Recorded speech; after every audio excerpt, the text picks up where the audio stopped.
자, 볼게요.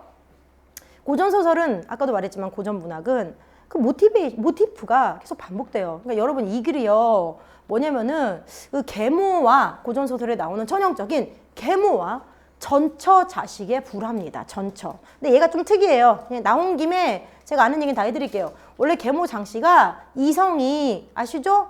자기 이제 뭐라고 해야 될까? 아들이죠, 아들. 그러니까 전처의 자식이죠. 아들인데 이제 이성이 여기 나오는 이영준의 아들이죠. 그러니까 이영준이 남편인 거예요. 계모 장씨랑 이영준이 부부고 그 정도는 정리하세요. 이성이 전체 아들이고 근데 밑에 이쪽에 나오는데 내가 굳이 펴진 않을게. 이무라는 아들이 있어요. 계모 장씨한테는 자기가 직접 낳은 이무라는 이름이 이무라는 아들이 있습니다. 여러분 이렇게 되면은 뻔해요. 사실 처음엔 둘이 사이가 좋았거든요. 왜냐면 계모 장씨가 성격이 좀 편협한데 이성이 워낙 효자라서 너무 잘했어. 자기 계모한테. 그러니까 계모가 자기 아들 낳기 전에는 물론 뭐 때에 따라서 자기 아들 낳기 전에도 싫어하는 사람도 있지만 얘가 좀 이제 얘를 사랑으로 키웠어. 나름대로는. 그랬는데 아들을 낳고 나니까 얘가 적장자잖아. 그러니까 자기 아들에게 장자의 자리를 주고 싶지 않겠어요? 이해되시죠? 그래서 이제 얘를 어떻게든 몰아내려고 하는 겁니다. 그 정도예요. 그 정도.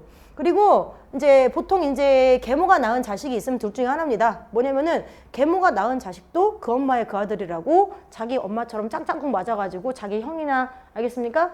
자기 형을 막 이렇게 몰아내려고 하는 그런 경우도 있고.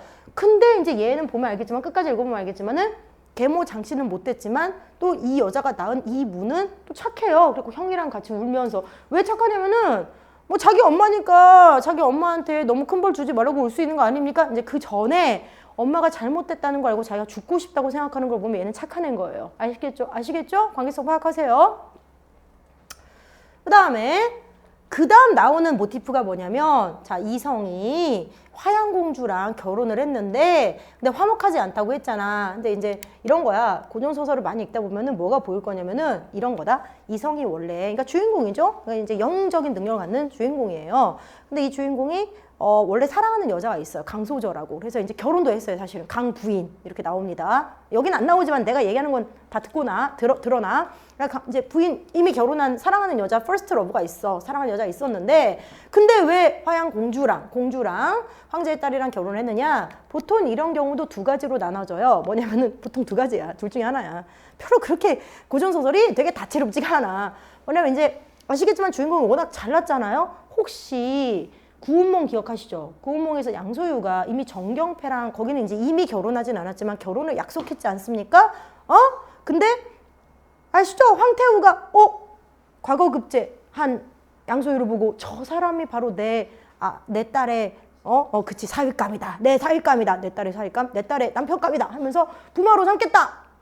황태우가 그런 경우가 있어요. 그래서 이제 거기선 양소유가 안 된다. 난 정소저랑 이미 결혼하기로 했다. 해가지고 감옥에 갇히잖아요. 약간 비슷한 느낌인데 이미 결혼을 했지만 그 황실에서 얘가 너무 잘났으니까 억지로 화양공주랑 결혼을 시켜요. 근데 이제 이 문제가 뭐냐면은 이게 아까 말했지만 두 가지라고 했잖아. 뭐냐면은 화양공주 즉 이 남자 주인공과 결혼하는 공주가 두 케이스인데 하나는 자기 아빠가 황제잖아. 그렇지?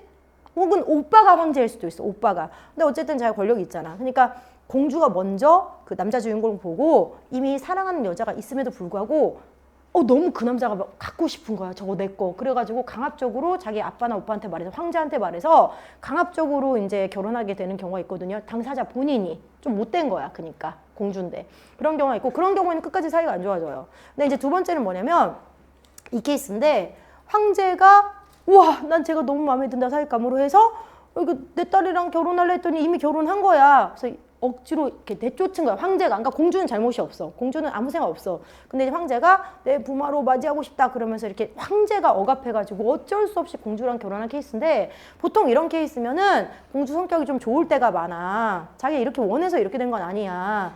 근데 이제 막상 결혼하고 나니까 이성이 남자 주인공은 얘가 마음에 안 들겠지. 당연히 사랑하는 여자가 있었는데 그러니까 멀리한 거야. 처음에. 이해되지? 멀리한 거야. 그리고 이제 이 뒤에 보면 알겠지만 여기 잠깐 먼저 볼까? 근데 보통 이렇게 되면 공주가 착하면 어떻게 되냐면 여기 보세요. 공주님께서는 아주 귀한 딸인데 이렇게 매몰차시니 분합니다 하고 이제 고모가 유모 같은 사람이죠. 우니까 여기서 지금 공주가 딱 그러잖아. 아니다. 우리 남편한테 뭔 잘못이 있냐? 내가 덕이 부족하면 부족했지. 난 우리 남편 짱이야? 착하다는 얘기입니다. 온순하고. 됐죠? 그래서 이런 경우에는 어떻게 됩니까? 이성이, 남자 주인공이 와가지고 딱 기색을 보고 조금 더 방자함이, 내가 이렇게 구박했는데 공주를, 황제의 딸을, 그런데도 조금 더 방자하지 않고 잘난 척하지 않으니, 보세요. 이에 감동 먹은 거죠. 화양을 지극히 후대하며 정이 점점 솟아났다. 그러니까 셋이 잘 살아요, 나중에는. 원래 퍼스트 러브랑 공주랑 해서 셋이 잘 사는 그런 케이스입니다. 괜찮아요?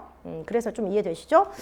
근데 어쨌든 그래서 이제 여기까지 이해하셨고, 이제 그 계모한테도 또 계모의 조력자가 있어요. 못된 편이 있어요. 알죠? 계모의 유모인 해랑이라는 사람이 있고, 그다음 신광법사, 이런 조력자들이 막 계략을 세워가지고 착한 우리 주인공을 어떻게든 해치려고 대쫓기려고 하는데, 이것도 자꾸 내가 두 가지로 나누어진다고 하는데, 이런 게 이제 시험에 나오는 거야.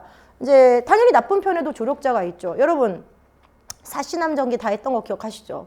사시남정기, 너 사시남정기 아니? 뭐 괜찮아, 몰라도 돼. 뭐 지금 그냥 아무튼 사시남정기에서 그 못된 교씨가 본처인 사씨를 내쫓으려고 별짓 다 하잖아. 뭐 남자랑 바람 폈네, 뭐 내 아들을 죽였네, 기억하십니까? 독 먹여서 죽였네. 근데 그 과정에서 계략을 썼죠. 근데 그 계략이 좀 비현실적이거나 초현실적이거나 그런 능력이 발휘되는 건 아닙니다. 뭔 말이냐면은 그런 차이가 있어요. 못된 편에서 계략을 쓰는데 그 계략 자체에 조금 비현실적이고 초현실적인 그런 소재가 나올 때가 있거든요. 마치 주인공도, 영웅적인 주인공이 정말로 초현실적인 재능을 보일 때가 있고, 초현실적인 능력, 비현실적인 능력 보일 때 있고, 그게 아니라 그냥 인간적으로 뛰어난 능력을 보일 때가 있는 거 구분하라고 했잖아요. 뭐냐면은 주인공도 막 영웅적 능력 보일 때, 적하고 싸울 때 갑자기 투명 인간처럼 안 보인다든지, 주술을 외운다든지, 날개 돋친 것처럼 날아다닌다든지, 하늘로 솟구친다든지, 이렇게 나오면 비현실적인 거거든요. 똑같은 능력이라고 해도. 근데 그런 거 말고 막 이렇게 적한테 가가지고 변장하고 가서 막 거짓말도 하고 적군한테 속이고 막 계략을 쓰고, 내가 도망치는 척 할 테니까 적장이 나를 쫓아서 오면은 네가 자기 부하한테 여기 숨어있다가 적장을 쳐라, 뭐 이런 식으로 똑똑한, 알겠습니까? 근데 이것도 이제 능력은 능력인데 이거는 초현실적 능력 아니죠. 이런 것처럼 조력자들이 이렇게 나쁜 쪽에 조력자들이 계략 쓸 때 이게 약간 비현실적 요소가 있나, 이런 거 확인하셔야 돼요. 고전소설이기 때문에. 무슨 말인지 아시죠? 여기서 여러분이 딱 눈에 짚어줘야 되는 소재가 뭐냐면은, 얘가 이제 그러는 거죠. 야, 공주랑 사이가 나쁘니까 이걸 이용해가지고 얘를 어떻게 해볼까? 어떻게 할 수 있는데? 라고 하면서 무슨 신광법사, 말 그대로 법사야. 법사는 약간 도사 같은 거거든요. 그래서 얘가 이제 신광법사가 어떻게 하냐면은 여기서 모습을 바꿔요. 여기 무슨 단이 나올 텐데, 잠깐만. 너네는 이런 거를 좀 잡아놔야 돼. 계용단. 오케이, 체크하세요. 계용단. 이런 거 소재적으로 알고 계세요. 계용단. 계용단이 보면 알겠지만 용모를 바꾸는 거예요. 얼마나 비현실적입니까? 비현실적 소재라는 걸 알고 계셔야 돼요. 야, 비현실적이잖아. 약 먹고 얼굴 바뀌는 게. 안 그래? 자, 그래서 이렇게 해가지고는 이성의 모습으로 공주를 사실 찔러서 죽이려고 한 거야. 일부러 목격자가 뭐 이렇게 보게 하려고 했던지. 뭐 아무튼 그랬는데 좀 잘못 찔렀네. 그러니까 나중에 이제 거의 죽을 뻔했지만 공주를 살리긴 하지. 완전히 죽이진 못했으니까 이성이 살려내지. 만약 공주가 죽었으면 이 집은 완전 멸문지화야, 거의. 근데 다행히 잘못 찔려서 여기 외부의 원인, 문제 나오잖아요. 외부의 원인으로 사람들이 이렇게 막 시끄럽게 들리니까 10이라는 거는 한영가 아시죠? 그래서 외부의 원인으로 뭔가 좀 실수를 했어요. 그러고는 잘못 찌른 거죠. 좀 깊게 못 찌른 거죠. 그러고 도망갔어. 그러고는 왜 시신이라고 합니까? 사람들은 시신 정말 죽은 것처럼 보여서 그렇게 얘기하는 거야. 근데 알고 보니까 가냘프게 숨이 좀 남아있는, 그래서 살릴 수 있는 정도로. 그래야 얘기가 진전이 될 거 아니야. 공주를 죽이면 아무리 주인공이라고 해도 좀 그렇지 않습니까? 예, 유배로 안 끝나요. 그러고 나서 이영준, 즉 아버지가 혹시 내 아들이 죽였나? 라고 생각했는데 의심을 했겠죠. 사이가 안 좋은 걸 알았으니까. 그래서 이렇게 물어보는 거야. 이성이 화양을 찔렀다는 소식을 들은 이정준은 이성을 보자마자 어디에 있었는지 물었다가 좀 의심한 거예요. 자기 아들이지만. 그래서 아들이 놀라긴 했지만 얼굴빛을 어때? 하나도 안 바꾸고 되게 침착한 캐릭터야. 알겠어? 침착하다, 이런 얘기야. 성격이 침착해요. 좀 대범하고. 그리고 나서 이렇게 들어가가지고는 여기 체크합니다. 그 누명이 이성에게 미칠 수 있으니 어찌 멸문지화를 면할 수 있겠는가? 체크합니다. 체크하고 내용이 어렵진 않고요. 황제의 딸이 죽으면 이 집은 끝장난다 이거야. 근데 여기서 중요한 거는 여러분 예비고일이니까 잡아야죠. 고전소설의 가장 큰 특징 뭡니까? 서술자의 개입입니다. 쓰세요. 서술자의 개입.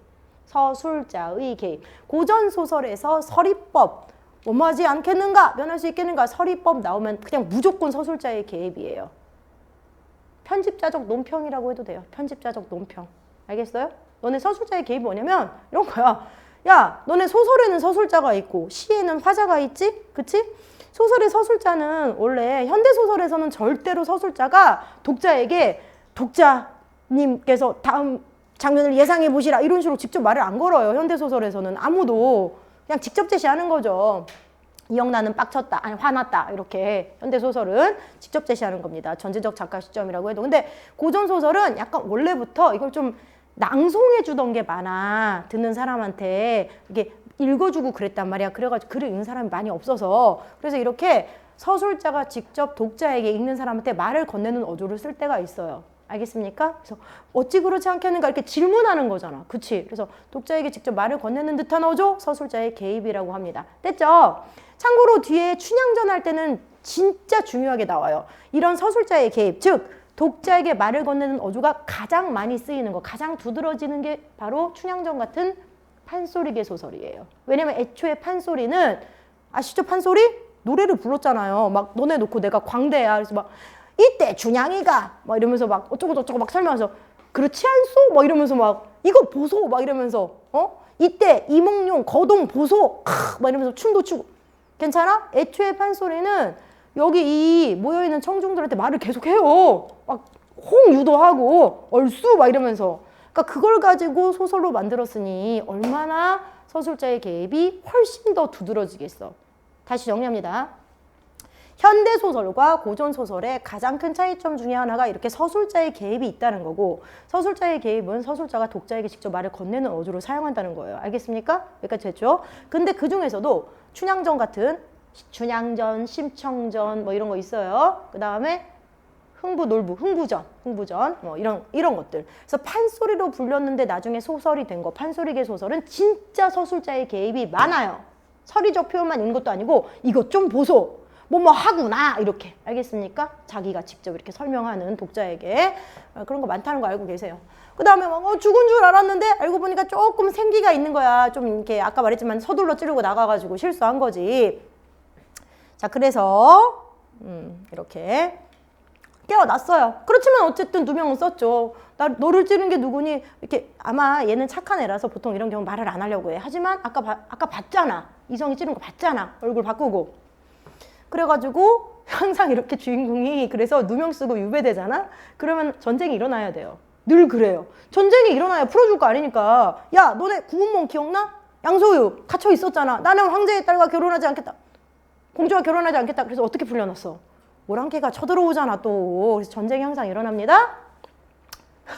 그래서 전쟁에서 활약하고 그 과정에서 또 누명도 벗고 사실은 얘가 찌른 게 아니었다. 개용단이라는 걸 먹고 다른 애가 찔렀다.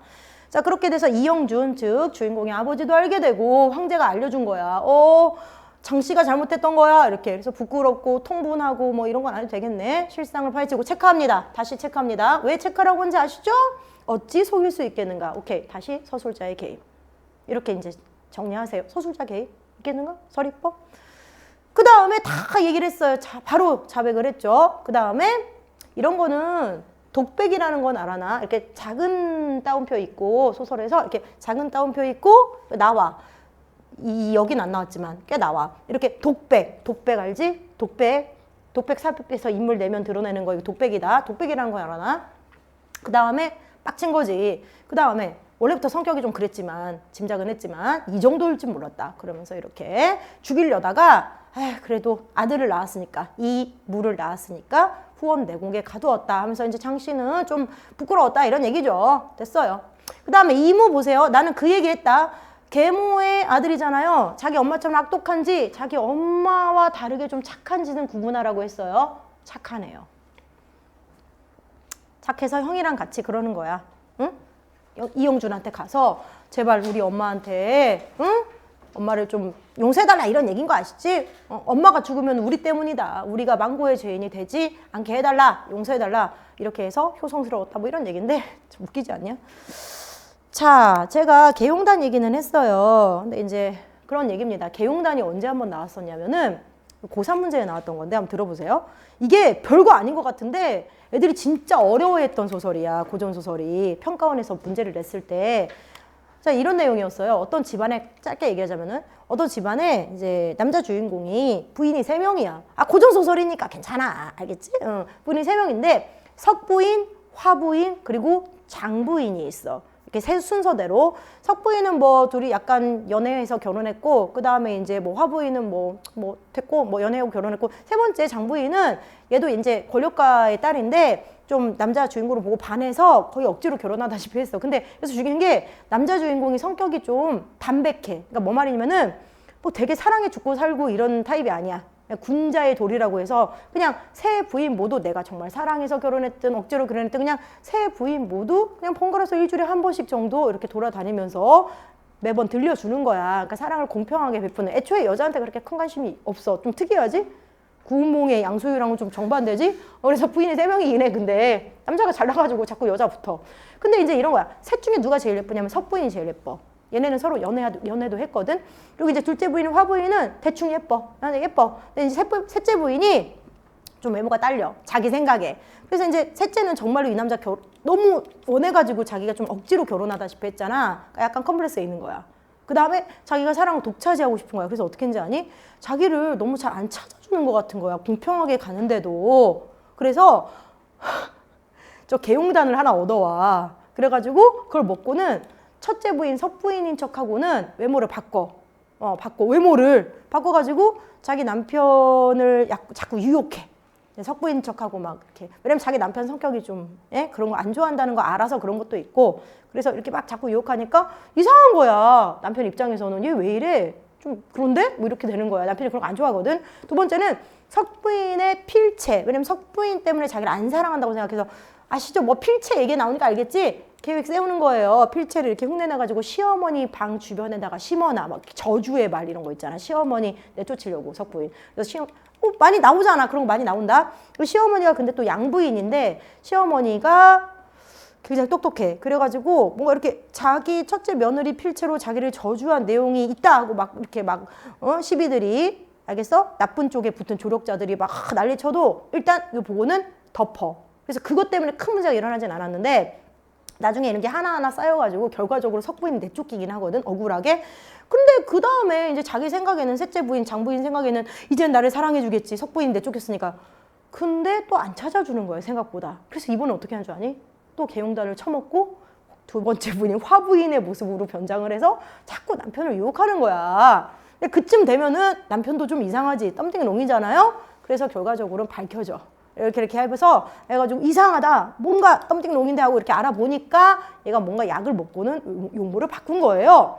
그래서 나중에 이거를 사람들이 다 모인 데서 실제로 화부인으로 얼굴을 바꾼 정부인과 화부인을 같이 이렇게 모이게 한 거야. 의도적으로 계획을 써서. 깜짝 놀랐을 거 아니야. 둘 다 화부인 모습이니까. 그리고 이제 개용단이라는 약을 먹은 다음에 본래 자기 모습으로 돌아오는 약이 있거든요. 또. 그래서 그 약을 둘 다 먹게 하는데 당연히 한 명은 바로 먹고 한 명은 안 먹겠지? 자, 그런 식으로 해서 진실이 밝혀집니다. 용서하긴 해. 근데 세 번째 부인도 뭐 얘가 뭐 살인하고 그런 건 아니라서 그냥 질투 때문에 한 거잖아. 그러니까 애초에 주인공이 좀 집안을 이렇게 평화롭게 다스리는 게 목적이라서 용서해주긴 해. 그 정도는 알고 있어. 근데 문제는 말로 들으니까 그렇게 어렵게 느껴지지 않겠지만 이게 부인이 3명인데다가 애초에 애들이 뭘 용모를 바꾼다는 것 자체가 좀 고전소설에서 뭐 약을 먹고 용모를 바꿔서 자꾸 얘가 됐다가 쟤가 됐다가 이거 자체가 좀 이해가 안 되는 거야. 고전소설만의 그런 어휘도 있고 막 부인도 여러 명 나와. 석부인, 화부인, 그 다음 정부인, 그 다음에 말했지 시어머니는 양부인. 그럼 양부인만 나오냐? 걔네 각각 유모들도 있어. 석부인 유모, 정부인 뭐 시비, 난양이, 매양이 이런 식으로 화부인 유모. 그 다음에 그 집 남자 주인공의 누나, 손부인 막 이런 식으로. 부인만 10명 가까이 나와. 어렵지? 그래서 애들이 졸라 발렸어요. 많이 발렸어요. 자, 됐습니다. 그래서 뭐 개용단 얘기가 나왔다는 거 알고 계시고 1층 문제나 이런 건 이제 어렵진 않으니까 이제 내가 2번 때문에 얘기한 거예요. 2번 때문에. 너무 5번이다. 서술자 얘기 알겠지? 5번이 너무 답인 거 알겠지? 2번이나 내가 체크해줬다. 잠깐만요. 이건 좀 보세요. 일단 1번은 아예 없으니까 1번, 2번은 그냥 아예 없으니까 됐는데 3번은 당연히 없는데 잠깐만 그냥 없는 게 아니라 대화는 있지. 대화는 당연히 있지. 대화 있잖아. 뭐 어디가 없는 거야? 정확하게 잡아. 삽입된 노래가 없죠. 선생님 고전소설에 삽입된 노래 있을 수 있습니까? 왜 없겠어요? 예를 들어 드릴게요. 이생규장전이라는 고전소설에서 나왔던 건데 아는구나. 내용이 뭐냐면은 이생이 어떤 여자랑 졸라 사랑해. 이생은 이제 이선비 이런 뜻이야. 그런데 이제 그 여자가 뭐 여러 가지 과정을 거쳐서 3번을 이별하게 돼요. 이 여자랑 정말 사랑하는 여자랑. 근데 3번째 이별할 때는 이 여자가 죽어서 이별하거든요. 근데 다시 만나요. 이게 뭐냐면은 죽은 여자가 다시 나타나서 인연을 맺어가고 싶어요 서방님이랑. 그러니까 오브 콜스 이러거든요. 그러니까 죽은 여자랑 같이 살아요. 죽은 거 알면서. 여러분 호러가 아니고요. 이런 거 뭐라 합니까? 주제 뭐예요? 생사를 초월한 그치 사랑인 거지 주제가. 근데 결과적으로 헤어져요. 한 3년 만나다가 이 여자가 울면서 이제 다시 낭군님과 영원히 이별해야 될 때가 온 것 같습니다. 왜? 그러니까 생사의 운명이 이미 결정이 되었고 저는 저승으로 낭군님은 아직 수명이 남아있어서 이승에 계셔야 됩니다.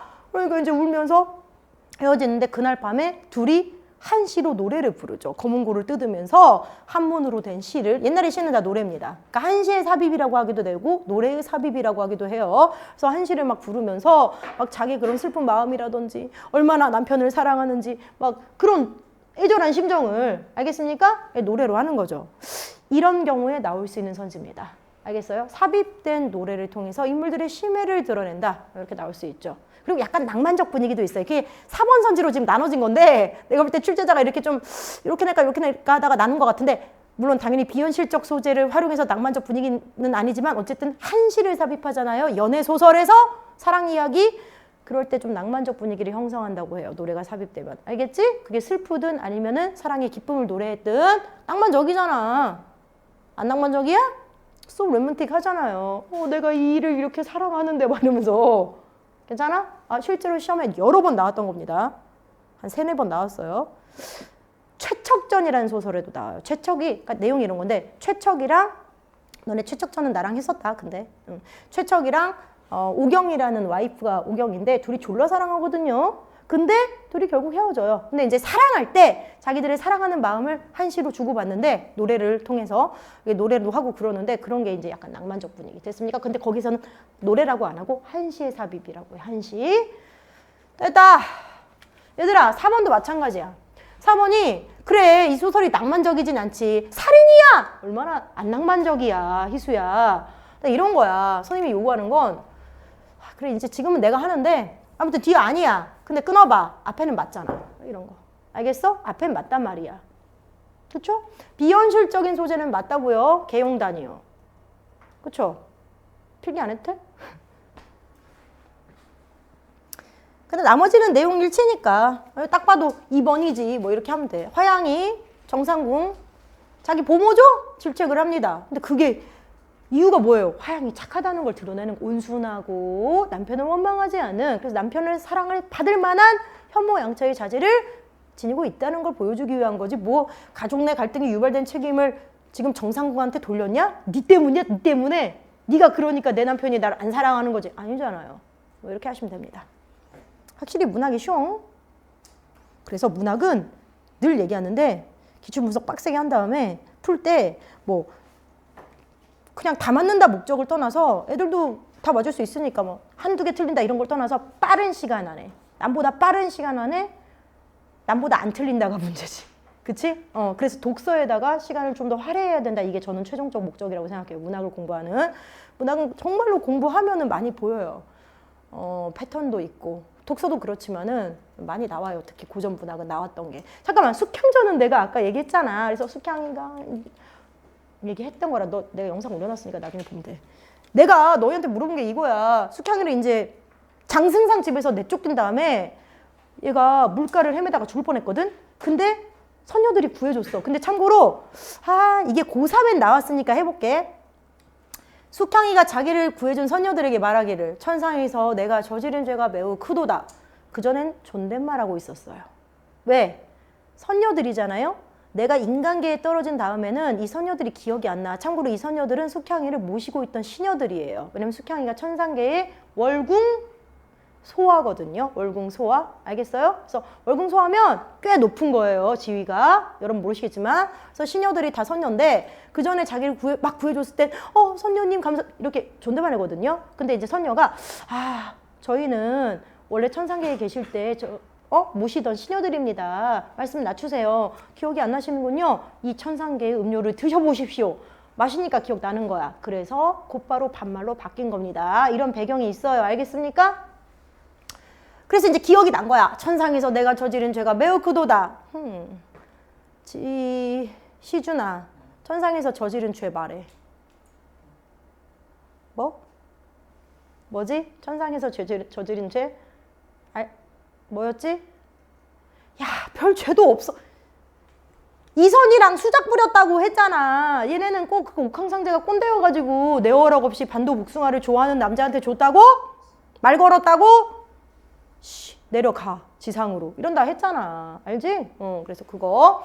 그러나 내가 이 고초 중에 이거하고 이거는 너무 슬프다. 차라리 죽었으면 좋겠다. 이렇게 막 자기가 애군을 겪은 게 너무 슬프다고 얘기하니까 선녀가 공손하게, 왜냐면은 이제 원래 모시던 상사거든요. 상사 같은 존재죠. 그래서 이런 얘기 하는 거예요. 괜찮아요. 다 하늘에서 이렇게 정해준 운명이고 장승삭댁에서도 10년만 머물도록 정한 거예요. 뒤에 나오지만은 장승삭댁에 있으면은 이선을 만날 수가 없거든요. 3336인가? 뭐 이렇게 떨어져 있다고 하잖아. 뒤에 나오잖아. 장승삭댁에서 왜 나와야 되는지. 그 다음에 항아는 아시죠? 뭐였어 얘?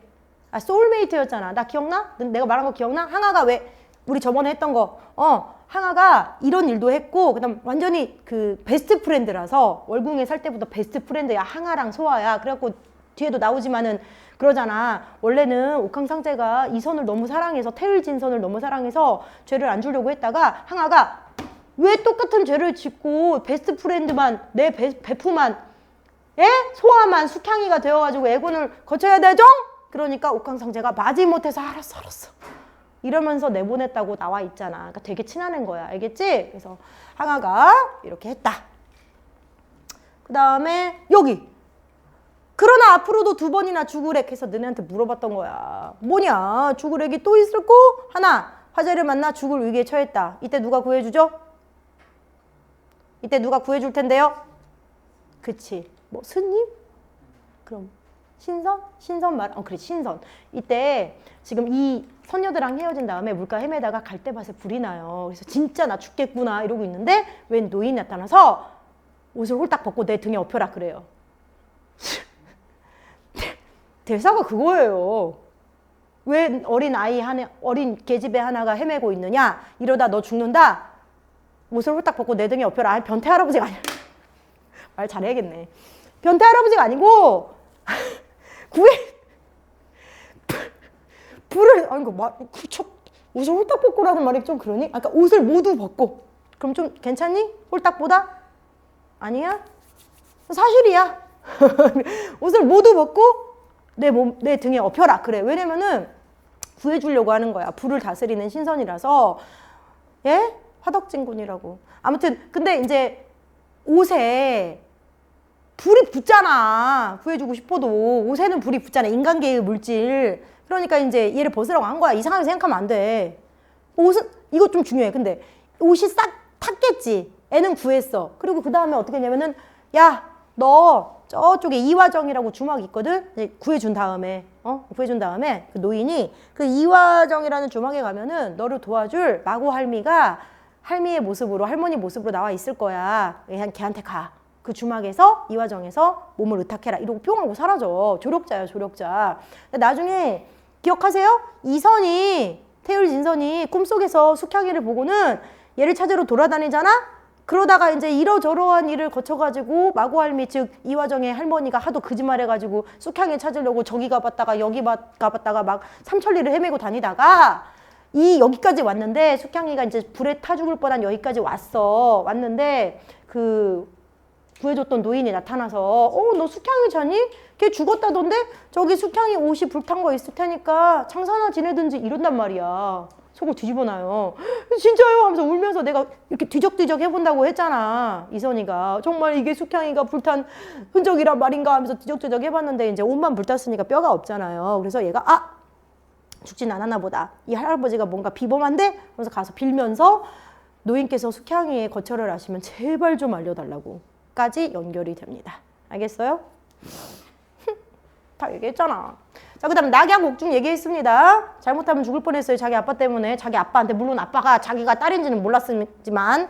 그러고 나서 자, 그런 뒤에 애군을 4개를 거치면 그런 뒤에 태율진선을 만날 거야. 태율선군을 만나서 남자 주인공 만날 테니까 걱정 마세요. 그러고는 숙향이가 그냥 돌아가면 안 될까? 그랬더니 죄송해요. 이제 제가 죄송하다는 얘기를 하나 해야 되는데 여기 체크하세요. 이게 A입니다. 너는 근데 아무도 선생님 문제 풀다가 여기가 A가 없는데요 라면 아무도 안 하더라? 그냥 푼 거요? 그냥 푼 거야? 정답이 B 관련된 선지가 그래 눈치가 좋은데? 그래서 A예요. 여기가 A예요. 죄송하다고요. 편집하다. 근데 내가 이거 좀 한탄을 하자면 편집을 할 때 말이죠. 난 그걸 모르겠더라. 어떤 경우에는 내가 다 편집한 거잖아. PDF 파일이나 이런 거를 한글 파일 다 편집해서 교재화하는 건데 이게 어떤 경우에는 이렇게 붙어있고 이거 있잖아. 이게 붙어있고 어떤 경우에는 없어진다? 그걸 내가 하나하나 보긴 봐야 되는데 아무튼 제 실수지만 왜 그런지 모르겠어. 혹시 아는 사람? 편집 기호 같은 거 같은 이렇게 해서 A, B 이렇게 있는 거 편집할 때 이렇게 복사해가지고 여기다 이렇게 붙이기도 하고 PDF 파일은 변환을 하는데 그 왜 없어질까요? 선택이 안 됐다고? 얘는 안 되고 얘는 B는 됐는데? B는 됐는데? 헤이 모르겠다. 너네도 모르는 거지? 그래 이런 약간 고급 기술은 잘 모르는 거죠? 그래서 아무튼 A입니다. 잠깐만요. 어쨌든 A라고 나와 있으니까 말하기 방식이나 내용에 이 사람이 말하고자 했던 걸 한번 잡고 가자. 나 이런 얘기 왜 합니까? 미안해. 여기 아니야. 여기.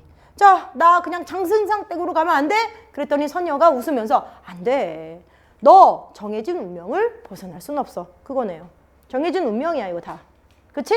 그렇잖아. 정해진 운명이고 또 이게 의문형 진술하면서 그 얘기를 어찌면 할 수 있겠습니까? 그래서 의문형 진술을 얘기하면서 정해진 운명에서 벗어날 수 없다는 얘기를 해요. 선지 중에 그런 말 걔는 답은 아니지만 뒤에 부분이 틀려서 B가 아니라서 근데 A에 대한 말은 맞습니다. 의문형 진술을 사용해서 운명으로부터 벗어날 수 없다. 그건 맞아요. A에 대한 설명은 맞아요. 근데 B가 틀려서 걔가 답이 아니에요. 이런 것도 생각하셔야 돼요. 나왔던 건 다. 그 다음에 이렇게 구체적 수치도 얘기하긴 했는데 이것도 네가 왜 장승상 댁에 머물면 안 되는지에 대한 설명인 거죠. 못 만나 성군이. 거기 돌아가면 안 된다. 됐어요? 그리고 이제 이 부분은 얘기 아마 안 했을 텐데 체크하세요. 또한 여러 가지 얘기를 하는 거예요. 왜 장승상 댁에 가면 안 되는지. 자, 또한 체크해. 성군이 아니면 낭자의 힘으로는 결코 부모님을 다시 만나지 못하리이다. 이 부분을 좀 간단하게 하면 이게 뭔 말인가. 남편의 힘. 이제 나중에 남편이 되거든. 성군이 아니면 못 만나요. 이게 뭔 말이고 라고 이제 생각을 하고 보시면은 이게 그런 내용이에요. 저기 아까 말했던 숙향이가 김숙향이거든. 얘네 아빠 김전이야. 김전 태수였어. 낙양 태수였는데 아까 말했지만은 이선, 즉 남자 주인공의 아버지가 빡쳐가지고 숙향이를 죽여라! 근데 못 죽였잖아. 놓아줬잖아. 그래서 그것 때문에 화가 나가지고 이선의 아버지가 얘를 좌천시켰어요. 아주 조그만한 마을로.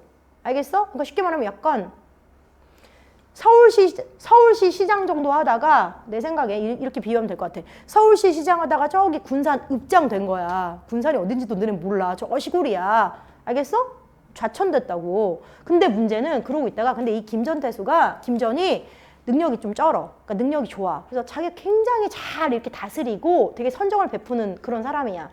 야, 여자 주인공 아버지인데 오죽하겠어? 그치? 버프를 좀 받겠지, 여주인공. 참고로 숙향이 부모님도 천상계 존재였어요, 원래. 천상계에서 또 죄를 지었기 때문에, 나와, 여기. 천상계 죄를 지어서 자기 딸을 잃어버리고 고통받는 그런 시련을 겪게 돼 있는 겁니다. 모든 건 천상계에서 결정된 거예요. 알겠어요? 여러분, 고전소설의 핵심 중에 하나가 뭡니까? 이원적 세계관이에요. 이원적 세계관이 뭐죠? 천상계와 지상계로 나눠지는 건데, 이거는 꼭 알고 계셔야 되는 건데, 항상 천상계의 질서가 지상계보다 우월합니다. 우위에 있다는 얘기예요. 모든 건 하늘이 결정하는 거고 옥황상제가 결정하는 거예요. 아시겠어요? 알고 계세요. 자, 그 다음에 다시 만나지 못하겠다는 게 그거였어. 이제 그렇게 해서 짱 박혀 있는데 그 이선이 이제 숙향이랑 인연을 맺은 다음에 승승장구합니다. 뒤에도 나오지만은 왜 머리를 그렇게 했어? 머리 뭐 묻었어? 그래. 아니 뭐 이렇게 하고.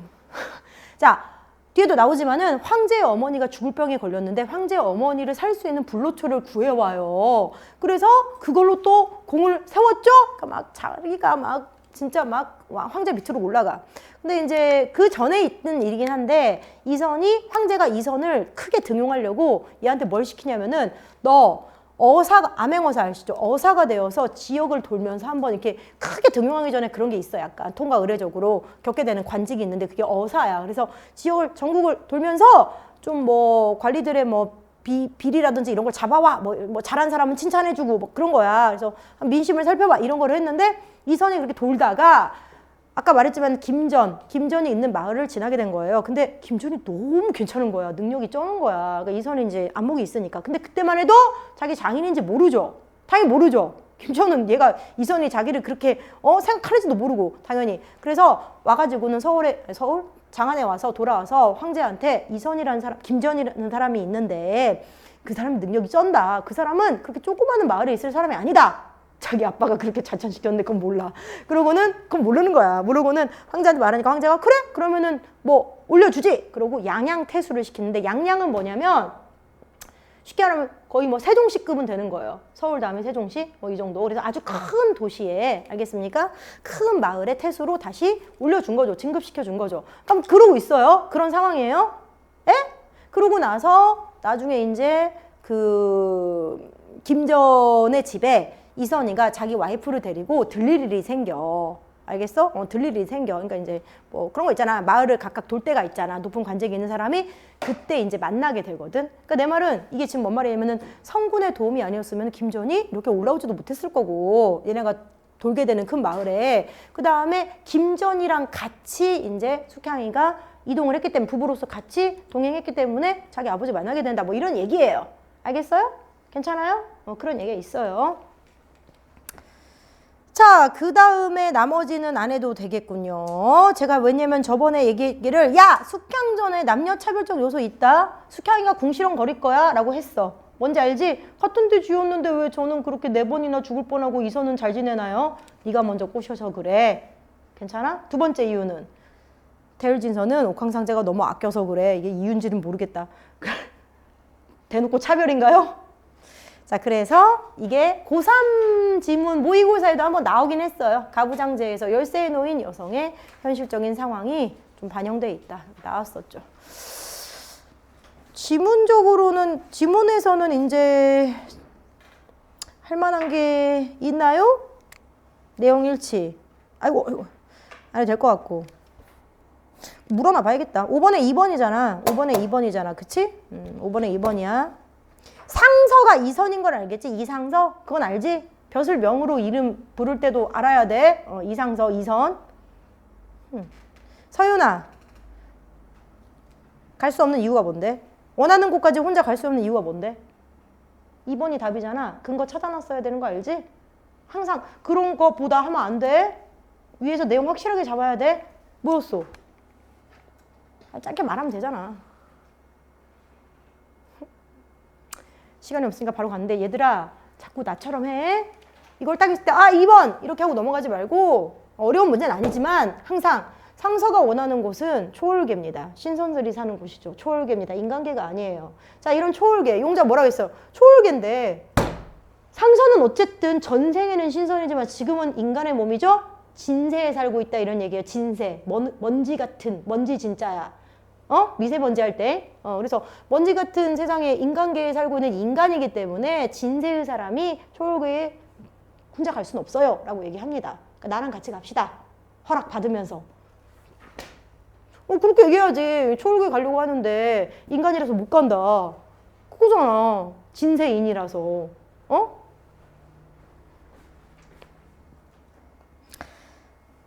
자, 6번은 안 해도 될 것 같고. 이런 것도 이제 보기는 다 읽어보셨죠? 이게 일치 문제라는 거죠. 일치 문제. 설마 3번을 모를까? 한번 잠깐 볼까요? 조롱박을 타고 바다 위를 떠가고 신이 한 세계의 인물들을 막 옆으로 사람들이 개처럼 옆으로만 다녀. 아, 초월적 세계니까요. 환상성이 있죠. 환상성이 뭔지 아시잖아요. 판타지. 그치? 초월적 세계에 대한 얘기니까. 그러면 어디 보자. 여기가 1번이 답 다 하셨어요? 1번 했어? 했으면 됐어. 그럼 이거는 뭐 어떻게 해석해야 돼? 상제가 이선을 인간 세상에 보냈다. 이건 그냥 어쩔 수 없이 적강시킨 거예요. 원래 안 시키려고 했는데 알지? 안 시키려고 했는데 누가? 항아가 왜 같은 죄를 지었는데 괜찮죠? 딱 그거 말고는 없어요. 적강 모티프 나타난다 이거 말고. 선생님 이건 입신양명이라는 당대 남성의 이상적 소망 그건 그거죠. 이선이 승승장구하는 거. 밑에도 나오지만은 황태우가 낳을 약을 구해서 그 다음에 황제 지위까지 올라가는 거. 뭐 이런 거겠죠. 황제 밑에 지위까지. 황제까지는 안 돼. 영모야. 황제 밑에 지위까지 올라간다. 이런 게 이상적 소망이 맞겠죠. 입신양명. 과거급제하고 어사되고 관직. 알겠어? 점점 올라가고 상서되고 그 다음에 약 구하고 됐어요? 재상되고. 자, 세 번째 질문 갈까요? 춘향전은 제가 설명을 다 했는데 다시 저는 여러분이 이 춘향전 읽으면서 우리 가인은 이제 처음 들으니까 뭐 안 그러겠지만 너네 나머지 제가 아까 고전소설은 계속 모티프가 반복된다고 했는데 제가 그래서 사시남전기도 했잖아요. 사시남전기. 여러분 이거 읽으면서 진짜 가슴에 손을 얹고 사시남전기가 생각이 났어야 된다고 전 생각을 한데 그렇지 않습니까? 안 했나? 나 했는데 사시남전기? 그건 좀 더 전에 해서 기억 안 날 수도 있겠다. 그러니까 내 말은 그 아황하고 여영 나오는 황릉묘 얘기가 읽으라고 했던 그 부분. 그래요, 예. 아니, 그러니까 내 말은 고전 소설에 자주 나타나는 연애 소설에서 특히 여자가 시련과 고난을 겪고 다시 남자랑 만나고 뭐 이런 그래서 연애 소설을 염정 소설이라고 돼요. 고전 소설에서 자주 나타나는 모티프가 두 가지가 있어요. 춘향전에. 그러니까 이건 아까 내가 말했던 춘향전 전체 내용하고 상관이 없이 그냥 고전 소설에 많이 나오는 모티프지. 모티프가 뭡니까? 반복되는 담화를 모티프라고 작은 이야기의 단위. 1. 얘들아 체크해. 황릉묘 체크해. 황릉묘 체크하고 황릉묘. 꿈에서 황릉묘를 갔네. 그 다음 밑에 어디 체크하냐면 황릉묘는 이제 너네 고전소설 읽었으면 사실 알아야 되는데 나중에 알면 돼. 여기 아황 체크해. 아황 부인 체크해. 아황 부인. 그 다음에 여영이요. 여영 부인.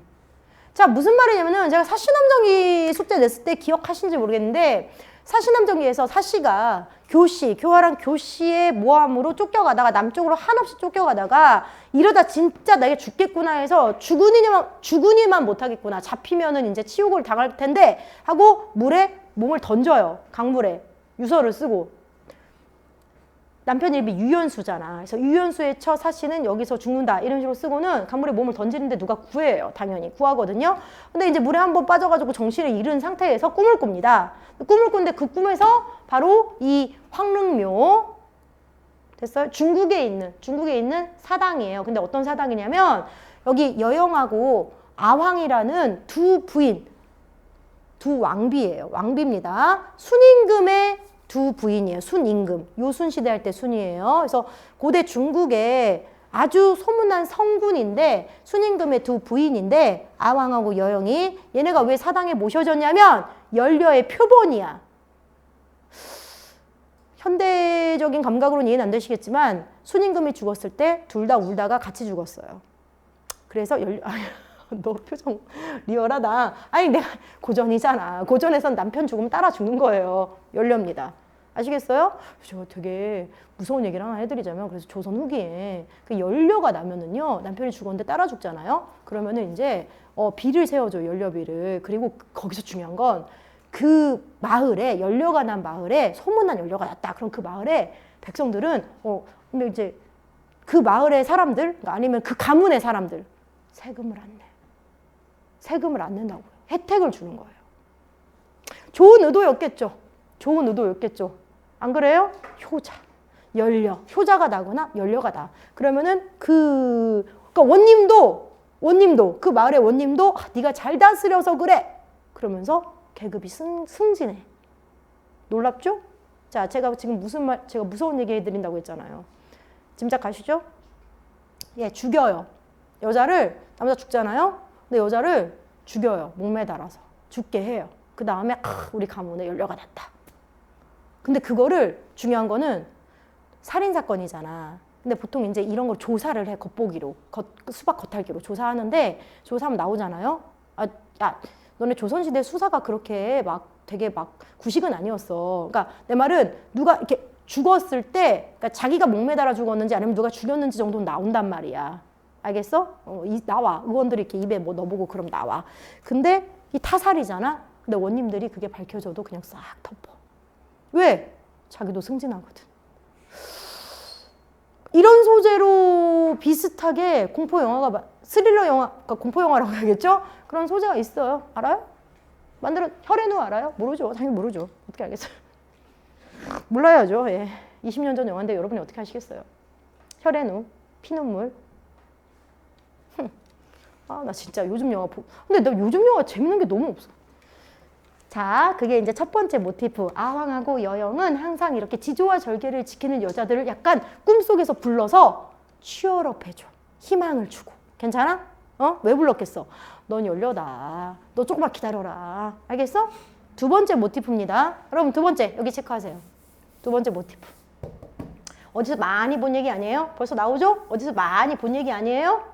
뭐랑 되게 비슷하지 않아요? 이 부분? 자, 춘향아 들어라. 너는 전생일을 모르리라. 너는 부용성 영주궁의 운하부인 시녀로서. 선생님, 이 부용성 영주궁의 운하부인 누구예요? 나도 몰라요. 그냥 대충 선녀일 것 같지 않습니까? 선녀 중에 높인 사람을 무슨 부인이라고 후토 부인, 무슨 부인 이런 식으로 부인을 붙이거든요. 시녀로서 서왕모는 선녀 중에 약간 선녀 장 같은 사람이야. 아주 높은 사람, 제일 높은 사람. 왕이야. 쉽게 말하면 여왕 같은 거야. 서왕모는 얼굴이 3개라던데. 그냥 신하니까. 왜 선녀들의 이거라고 해서 이렇게 예쁜 거 생각했어? 얼굴이 3개라고 하던데? 3개라고?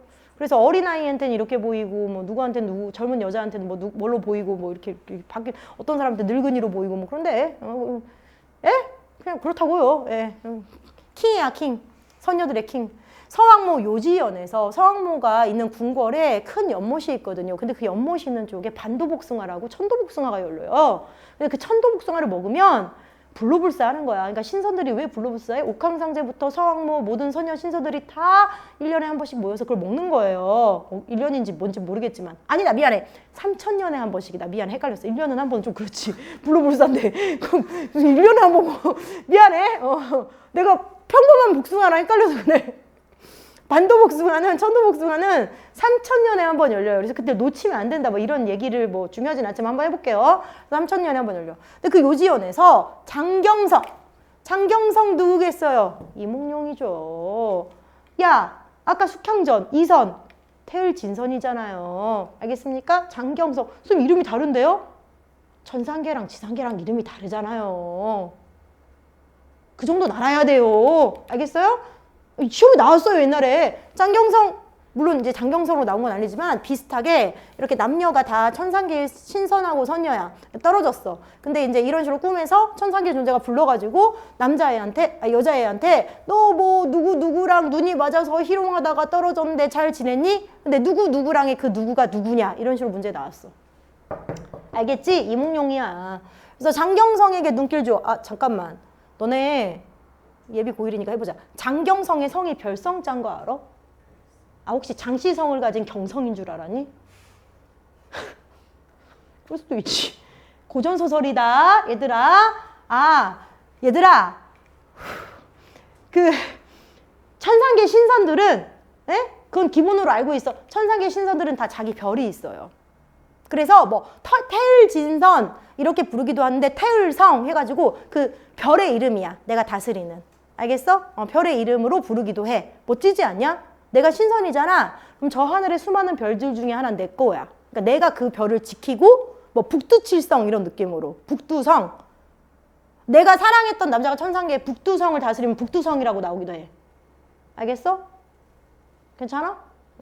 그래서 장경성이 이제 그 성이 별이 다 장경이라는 별인 거야. 그래서 거길 지키는 신선이 이몽룡이었던 거야. 그래서 장경성에 눈길 주어서 복숭아로 희롱하다가 복숭아로 때렸다는 얘기겠어요? 희롱한다는 게 마음에 드니까 이리 와봐 이거 줄게 하고 쓱 약간 그런 느낌인 거지. 왜 그 있잖아. 너네 집엔 이거 없지? 먹어. 그 뭐지? 네 집에 이거 있니? 먹어. 그건 좀 재수 없었지만 비슷한 거예요. 근데 복숭아로 희롱한다는 게 감자로 희롱하는 거 있잖아요. 메밀꽃 필 무렵? 동백꽃. 선생님 누가 그러는 거야? 선생님 그거 감자 아니에요? 너 뭔지 알지? 네 집에 이거 없지? 나 그게 웃겨. 근데 이렇게 하다가 여자애가 너무 좋은 거야 남자애가. 이렇게 남자애인데 나한테 관심은 없고 그러니까 그 여자애가 그냥 네 집엔 이거 없지? 그 말만 안 했어도 그래서 감자를 이렇게 핵감자 3개를 주면서 너 먹어? 포인트는 너 먹은 거죠. 남자애가 눈치가 없지 않니? 근데 그 사람이 쓴 소설, 잠깐만, 그 사람이 쓴 소설은 다 남자들이 눈치가 없어. 어리숙하고. 그래서 매력 터져. 여자들이 좀 좋아하는 타입 아닙니까? 좀 어리숙하고 한 번 사랑하면 나만 볼 것 같고 좀 머슴스럽고 그런 타입 아니에요? 가희야, 너 그런 타입 좋아해? 그 동백꽃 읽었어? 동백꽃에 나오는 남자 타입 있잖아. 아, 봄봄에 나오는 봄봄의 주인공이랑 비슷해. 점순이랑. 아, 싫어해? 그래? 알았어. 그래? 난 괜찮은 것 같은데. 우리 남편은 그런 타입은 아니에요, 근데. 제가 약간 그런 타입이죠. 괜찮은 것 같은데. 아무튼, 그래서 이제 먹어, 이렇게 복숭아 줬다 이거야. 그래서 이제 옥황상자가 빡친 거지. 그래서 귀양 가서 시련을 겪고, 나중에 장경성 만나서 부귀영화 누릴 거야. 얘들아, 모티프잖아. 숙향전이랑 똑같잖아. 그치? 괜찮아? 모티프가 지금 똑같은 게 2번이나 나왔네. 아황 여영 나온 황릉묘 모티프하고 이런 모티프, 적강 모티프. 됐습니까? 됐어요. 그 다음은 안 해도 될 것 같아서. 아, 근데 이제 그 얘기를 좀 해야 돼요. 여러분 쓰세요. 이건 필기하세요. 고전소설 중에 판소리를 소설화시킨 판소리 소설의 특징 되게 많거든요. 보통 한 10개 있어요. 근데 한 10개 정도 하는 거는 내신에 나올 때나 그렇게 하면 되고 5개 정도만 기본적으로 알고 있으면 됩니다. 그리고 미리 얘기하는데 고전시가의 사설시조랑 굉장히 비슷해요. 특징이. 고전소설 판소리계 소설의 특징은 민중문학으로서의 특징인데 고전시가 중에 사설시조랑 사설시조 했잖아. 시조 중에 막 님이 온다 학원을 아침밥 일찍 지어 먹고 정신없이 나가가 저녁밥이야. 저녁밥 이미 온다 학원을 온다고 했어. 그래가지고 최근에 한 사설시조야. 기억나? 그래서 막 문제방에 가가지고 막 오나 안 오나 이렇게 쳐다보니까 저 산 건너 산에 뭐가 막 검어 휘뜰한 게 아른아른 하는 거야. 그림자가. 아이고 저것이야말로 임이구나 하고는 여자가 어떻게 시적하자가 졸라 달려가잖아. 졸라 달려갈 때 어떻게 묘사해? 되게 과장적으로 희화시켜서 묘사하잖아. 우당탕탕 막 이러면서 진대 마른데 가리지 않고 신발 벗고 신발 벗은 거 그렇다 쳐. 버선 벗고 알겠어? 맨발로 진대 마른데 가리지 않고 오랑탕탕 우당탕탕 달려가는 그 여자의 모습이 되게 과장적으로 희화돼서 해학적이잖아요. 근데 그렇게 정신없이 남자친구 온 줄 알고 정신없이 달려갔는데 별이야? 남자친구였어? 뭐였어? 뭐 아니었던 거는 기억하는구나. 뭐였지? 너 혹시 이 시 아니? 아 몰라. 뭐였지? 약간 주출이 뭐 약간 뭐 기억나니? 아 이거 몰라도 돼. 식물이야 식물. 기억나? 뭐? 얘는 땅으로 기억하네. 얘는 평시조로 기억하네. 내용이 비슷하니까. 아니 평시조 중에도 이미 안 와서 너무 슬픈데 이건 평시조야. 근데 이거 좀 다른 얘기인데 상황이 비슷해서 얘기를 내가 예를 들어서 얘기했던 건데 문 밖에 바스락 소리가 들리는 거야. 에? 그래서 님인가 하고 문을 열어봤더니 낙엽 떨어지는 소리인 거야. 바람에. 너 그거 얘기하는 거지? 착각의 소재? 낙엽? 아니 근데 그건 평시조고. 지금 얘기하는 거는 내가 소리 듣고 달려가는 게 아니라 눈으로 보고 달려갔잖아. 주출이 3대인데 주출이 3대를 외울 건 없고 약간 삐쭉하게 이렇게 서 있는 대나무 같이 생긴 사탕수수야. 사탕수수. 옥수수 같이 생겼어. 길게. 그래서 내가 농담했었잖아. 남자친구가 졸라 말랐나 보다. 그랬었잖아. 어떻게 주출이 3대 그냥 되거든요. 그거를 보면서 저걸 내 님인가 봐 막 그렇게 착각하고 달려갈 정도면 되게 말랐었나 봐 하고 농담한 다음에 그 다음에 진담도 했잖아. 그게 아니고 워낙 사랑하는 마음이 큰데 기다리는 마음이 간절해서 착각을 할 수밖에 없었던 그런 심정. 기억나요? 그거랑 비슷해요. 사설시조랑. 알겠어? 몇 개는 비슷해. 자, 내가 일단 여기 나온 거 위주로 해볼게.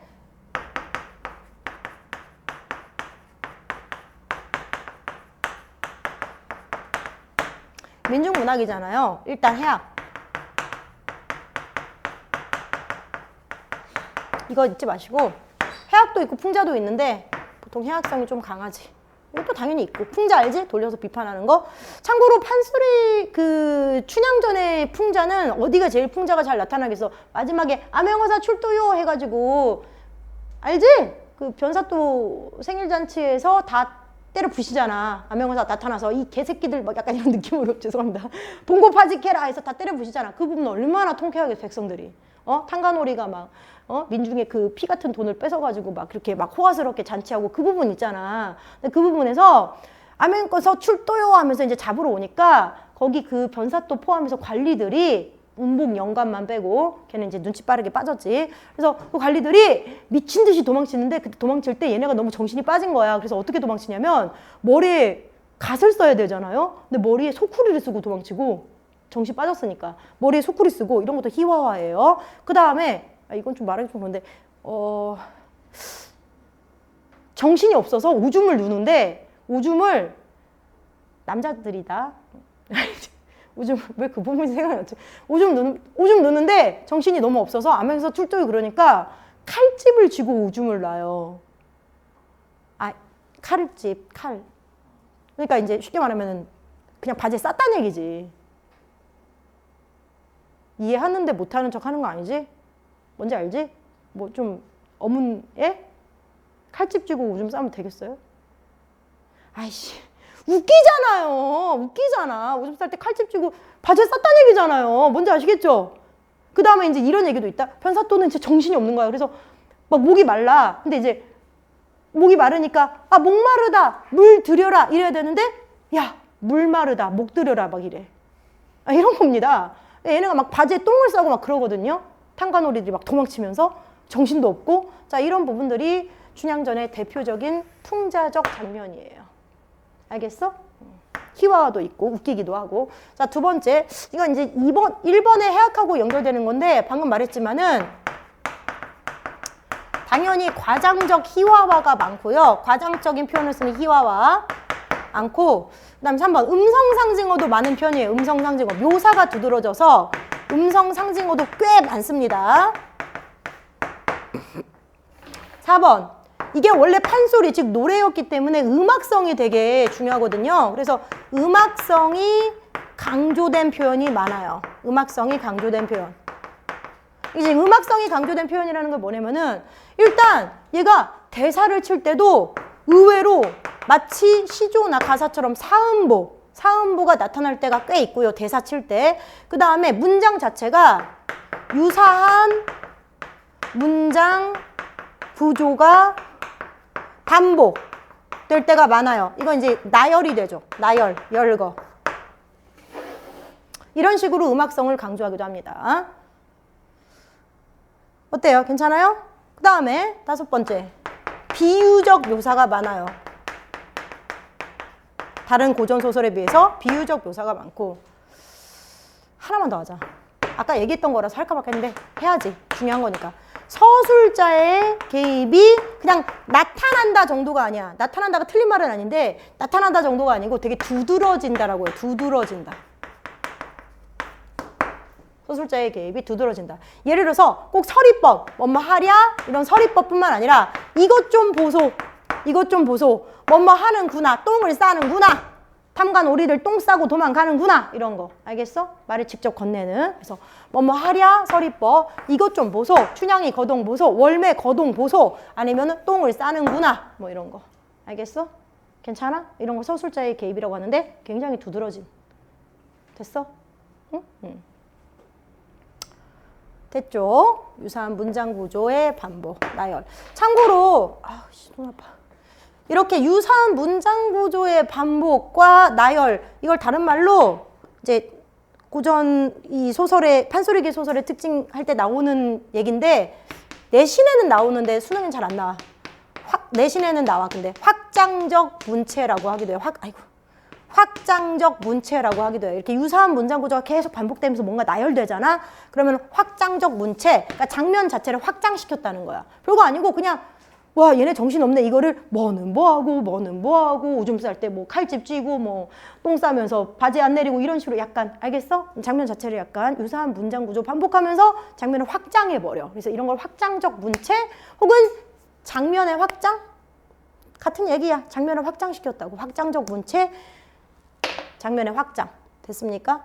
특히 이렇게 장면을 확장시키는 부분, 확장적 문체가 나타나는 부분은 어떤 부분이겠어요? 판소리 중에서도 사람들이 즐거워했던 부분, 유난히 통쾌하거나 유난히 재밌어하거나 유난히 공감했던 부분이겠죠. 쉽게 말하면 so funny라고 생각되는 부분이 장면의 확장이 나타납니다. 어때요? 괜찮아요? 이 다음에도 막 있어. 뭐 언어의 이원성이라고 해서 양반의 언어와 서민의 언어가 동시에 나타난다. 제가 아까 소피 얘기했는데 특히 판소리계 소설은 보세요. 아까 앞에서 했던 첫 번째하고 두 번째 소설은 누가 봐도 양반들이 좀 물론 민중들이 안 읽었다는 게 아닌데 약간 주인공도 귀족이고 사대부고 알겠지? 그러니까 문체 자체가 막 공주, 황제, 충신 괜찮아? 굉장히 뭐라고 해야 될까? 품격 있는 언어를 좀 많이 쓰려고 한다면 이런 대표적인 민중문학인 판소리계 소설은 언어 자체가 좀 양반의 언어와 서민의 언어가 섞여 있다는 얘기죠. 선생님 그럼 서민의 언어만 쓰면 되지. 비속한. 알겠어? 비속한. 똥오줌 뭐 이런 거예요. 소피, 볼기짝, 대가리, 대굴박 뭐 이런 거 나와요. 내가 천박히 보이는 건 아니죠 여러분? 예, 그래서 그런 게 나와요. 놈, 새끼 뭐 이런 거예요. 예전에. 좀 웃긴 건데 어떤 소설이었는지 기억이 안 나. 좀 옛날이긴 한데 비속어를 사용하고 있다라는 특징의 근거로 뭐가 나냐면 소설에 이놈의 새끼가 뭐 이렇게 나왔던 것 같아. 이놈이 뭐 이 미친놈이 뭐 이런 식으로 놈이 나왔어. 면도 아니고 놈이.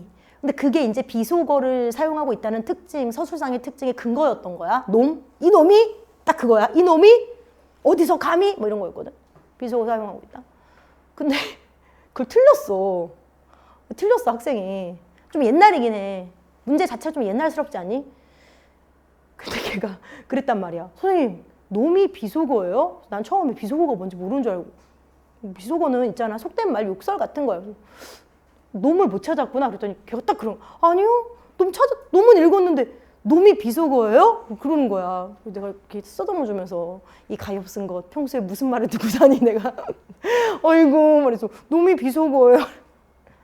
그랬던 기억이 나네요. 근데 비속어 맞습니다. 이놈이 할 때 알겠어? 이 새끼가 이놈이 다 예, 알죠? 예. 그래서 비속어가 좀 많이 사용이 되는데 왜 민중문학인데 양반의 언어는 섞여 있죠라고 한다면 주인공이 보통 이렇게 양반 출신들이 또 많이 나오거든요. 그래서 춘향이 보세요. 춘향이는 물론 신부는 기생이지만 이몽룡은 양반이고 그 다음에 춘향이는 그 약간 수준을 맞춰줘야 되는 거야. 자기 남편 될 사람 수준에. 그래서 춘향이가 굉장히 교양이 있고 한시도 잘하고 여기 보시면 알겠지만 황릉묘 갔다 온 거 보시면 알겠지만 되게 이런 지식이 뛰어나요. 고사에 대한 지식이라든지. 그래서 약간 양반의 언어도 섞여 있다 정도로 아마 판소리가 이제 유행을 하면서 양반들도 많이 읽기 시작했기 때문에 양반들을 좀 끌어들이려는 목적이 있다고 설명하기도 하는데 그건 좀 오버고 그냥 민중들도 약간 양반 문화에 대한 동경도 있었겠지. 그치? 그래서 양반의 언어와 민중의 언어가 섞여 있는 7까지 한다면 그렇게 쓰려고 했는데 언어의 이중성이 나타난다. 괜찮습니까? 언어의 이중성.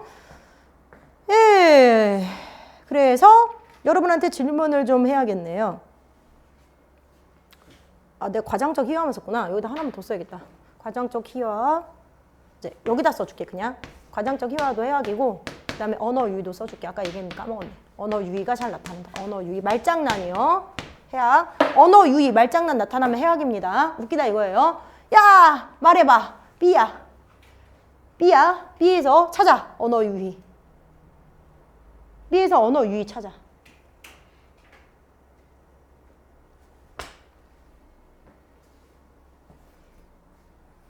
B에서 언어 유의를 찾아보세요.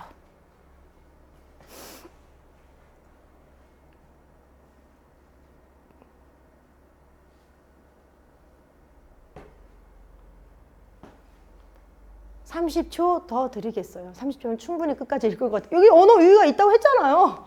있어 없어 이게 아니라 있어요. 여기가 언어 유희구나라고 한번 찾아보세요. 제가 아까 슬쩍 도움이 되는 말을 하긴 했어요. 저는 다 생각이 있습니다. 농담하는 것 같지만 다 살짝 춘향이 성격 얘기하면서 야 춘향이가 성격이 장난이 아니야. 알지? 응? 그러면서 한 대 쳐 맞을 때마다 한 대요 그러면은 한 일자 뭐 일부 그러니까 지압이 하나만을 바라보는데 뭐 마음 뭐 이런 식으로 막 고래고래 소리 지르면서 맞잖아. 악쓰면서. 내가 변사또라도 약간 빡쳤을 거야. 그치? 때리는데 말대꾸 꼬박꼬박해. 두 대요. 두 이자 이몽룡 생각난다. 씨. 막 이러면서 변사또 끄죠. 막 이러면서 알겠어? 세 대요. 석삼 3월에 달이 휘영청 밝을 때 우리 님과 함께 저 달을 받거늘 뭐 이런 식이야.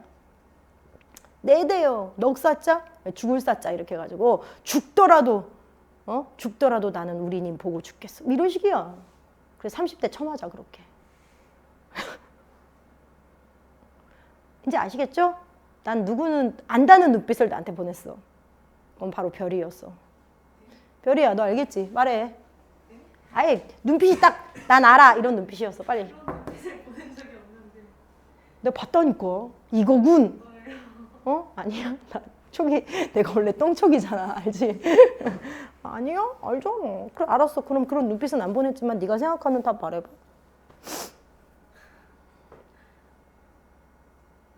힌트 줬다고 했잖아. 방금 내가 말한 힌트야. 아, 힌트랑 연결이 안 되니 혹시? 말해. 모르겠어? 아직 모르겠어? 알면 말해. 괜찮아. 야, 내가 틀린다고. 아이고, 사실은 저긴데 막 틀렸어. 막 틀렸다고 내가 막 줄이를 틀고 막 어떻게 그걸 틀릴 수 있지? 내 수업은 못 듣겠군. 이렇게 안 하잖아. 왜 근데 말 안 해? 몰라? 모르겠어? 아니 응. 아주 열심히 읽느라 쌤이 하시는 말이 귀에 안 들어왔어요. 그래도 그니까 알았다는 얘기잖아. 어쨌든. 네? 알겠다는 얘기잖아. 그러니까 내 말 안 듣고도 알겠다는 이런 얘기잖아. 아니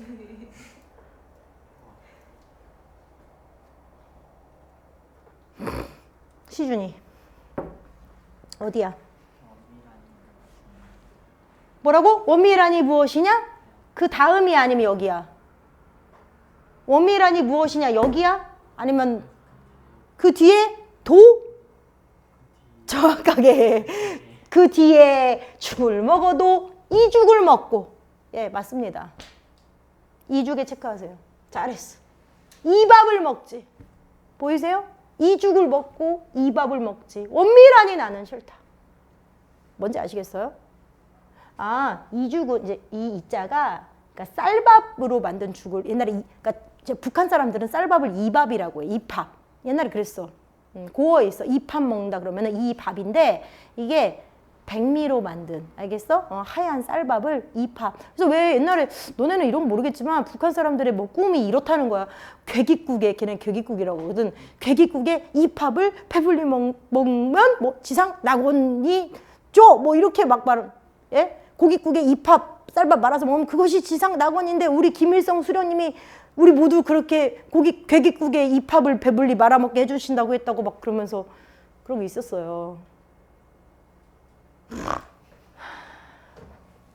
그래서 이때 이자가 쌀밥 얘기할 때 이밥인데 그다음에 이밥도 그거 아까 말했지 쌀밥 쌀로 지은 죽 쌀로 지은 밥인데 이몽룡 할 때 인 거야. 괜찮아? 그래서 이 밥 먹고 나는 이 죽 먹겠다. 됐어? 두 이자 할 때 이처럼 언어 유희 맞습니다. 이해되시죠? 선생님 언어 유희를 쓰면 해학적이라고 하는 건데 이렇게 되게 뭐 슬픈 장면에서 대화하는 것도 언어 유희 있으면 해학이니까 예 맞습니다. 해학 맞아요. 너무 슬픈 장면이고 되게 힘들어하는 건데 주인공 힘들어하는데 이렇게 해학은 웃긴 거잖아요. 웃겨도 돼요? 예 맞아요. 판소리계 소설 특징이에요. 알겠어요? 어떤 애절하고 부정적 상황 속에서 조금 해학성을 불어넣어서 굉장히 긴장된 상황에서 긴장을 이완시켜주는 것도 민중문학의 특징이에요. 이런 걸 웃음으로 눈물 닦기라고 했습니다. 여러분 사설시죠. 제가 아까 그 얘기 했잖아요. 야, 님인 줄 알고 졸라 뛰어갔어. 님이 아니었어. 가희야, 너무 슬프지 사실. 말만 들으면 슬프지. 상황적으로. 님인 줄 알았어. 온다고 했어. 연락 뛰어갔는데 결국 아니었던 거야. 너 슬퍼 안 슬퍼? 완전 슬프지. 근데 와, 밤이었기에 망정이지. 낮이었으면 난 웃길 뻔했잖아. 그나마 다행이네. 이런 식으로 끝내는 거. 약간 해학성이 있는. 됐어? 응? 뭐 그런 겁니다. 됐죠? 넘어가 볼까요? 그리고 이 부분 뭔지 아시겠죠? 이 부분 여기 위에도 이 자기가 있는 공간, 옥중이니까 감옥이니까 얼마나 힘듭니까? 그래서 벼룩핀데 온갖 벌레, 물은 등에 피를 빨고, 뭐 열고도 벌써 있고, 비는 부슬부슬, 천둥은 우르르, 번개는 번쩍번쩍, 도깨비는 휙휙. 몇 번? 음성상징어 많이 쓰였다. 알겠어요? 음성상징어. 자, 그 다음에 서산에 해 떨어지면 온갖 귀신 모여든다. 난 열거하겠다 이런 거야. 온갖 귀신. 살인하고 잡혀와서 아흔되어 죽은 귀신. 나라곡식 훔쳐먹다 곤장 맞아 죽은 귀신. 죽은 아낙 능욕하여 고문당해 죽은 귀신. 보이십니까? 열거죠. 열거죠. 그리고 문장 구조도 반복되죠. 뭔지 아시겠어요? 예, 열거되고 문장 구조 반복되죠. 이 부분이 바로 확장적 문체가 쓰인 부분입니다. 됐어요? 알겠어요? 그리고 이렇게 되면은 음악성이 강조된다고 했죠. 그리고 참고로 제가 지금 읽어서 눈치챘는지 모르겠지만 이 부분에서요. 보세요. 살인하고 잡혀와서 아흔되어 죽은 귀신. 나라곡식 훔쳐먹다 곤장 맞아 죽은 귀신. 죽은 아낙 능욕하여 고문당해 죽은 귀신. 어때? 사음보죠? 음이단이 사음보죠? 딱 떨어지게 나오잖아요. 그래서 음악성이 강조됩니다. 판소리계 소설은. 잊지 마. 잊지 말라고. 알겠어? 됐어. 이 정도 했으면은 됐어요. 넘어갑니다. 뭐 내용은 어려운 건 없으니까. 야, 그냥 보기 문제만 볼게. 3번. 그러니까 내가 왜 자꾸 보기 문제만 보냐면 보기 문제를 틀린다. 고전 소설에서. 근데 난 내용을 이해를 했다. 그런데도 보기 문제 틀렸다. 자꾸 보기에 있는 설명이랑 뭔가 끼워 맞추려고 하시는 것 같은데 보기에 이런 말 있으니까 맞지 않을까? 그렇게 풀면 안 돼요. 문학을. 보기는 그냥 도움이야. 윗글의 내용을 보기에 도움받고 이렇게 해석할 수도 있구나. 근데 보기 문제 풀 때 선제 OX 판단할 때는 모든 내용의 일치 여부는 윗글에서 나오는 겁니다. 윗글에서 이 내용이 그런 내용이 맞아? 라고 확인하는 거예요. 보기에 이런 말 있으니까 맞겠지? 안 됩니다. 3번 보세요. 3번 보시면은 바삐 들라라고 한 이유는 반가워서 그런 거야. 쉽게 얘기하자면은 좀 알고 있었던 대상이기 때문에 또 원래 천상계 신이었잖아. 어서 들어. 바삐 들라. 괜찮아? 빨리 보고 싶다. 이 정도지. 자기 문제를 서둘러 해결하고자 하는 춘향 벌써 틀렸네. 춘향이가 지금 뭔가 자기 문제를 해결하려고 했어요? 여기 와서? 황룡묘 와서? 아니잖아요? 이렇게 하시라는 거죠. 그쵸? 자, 넘어가 볼까요? 이제 특이한 소설이 하나 있는데 정비전이라고. 정비가 무슨 뜻일 것 같아요? 여러분? 정비하다의 정비는 아니겠죠. 아무도 그렇게 생각 안 했겠지만 제가 한번 언어 유희해봤어요. 자, 정비전의 정비가 무슨 뜻일 것 같아? 혹시 생각해봤어? 느낌 와? 정비. 왜 정비전이야? 야, 소대성전 하면은 소대성이 주인공이거든요. 무슨 전? 춘향전. 춘향이가 주인공이거든요. 이영라전 그랬으면은. 그렇죠. 아니면 이영라가 만든 전이든지. 나 자꾸 언어 유희한다. 왜 이영라전 그러면 이영라가 만든 전도 이영라전이라고 해? 왜? 아니야? 맞잖아. 그렇지? 그래서 야, 정비전의 정비가 누구겠어? 그거야 내 말은. 정비전의 정비가 누구겠어? 정소조죠. 정소조. 선생님 정소조 왜 정비라고 합니까? 여러분 태자비, 세자비 이런 말 들어봤죠? 자, 태자가 정소조한테 반했잖아요.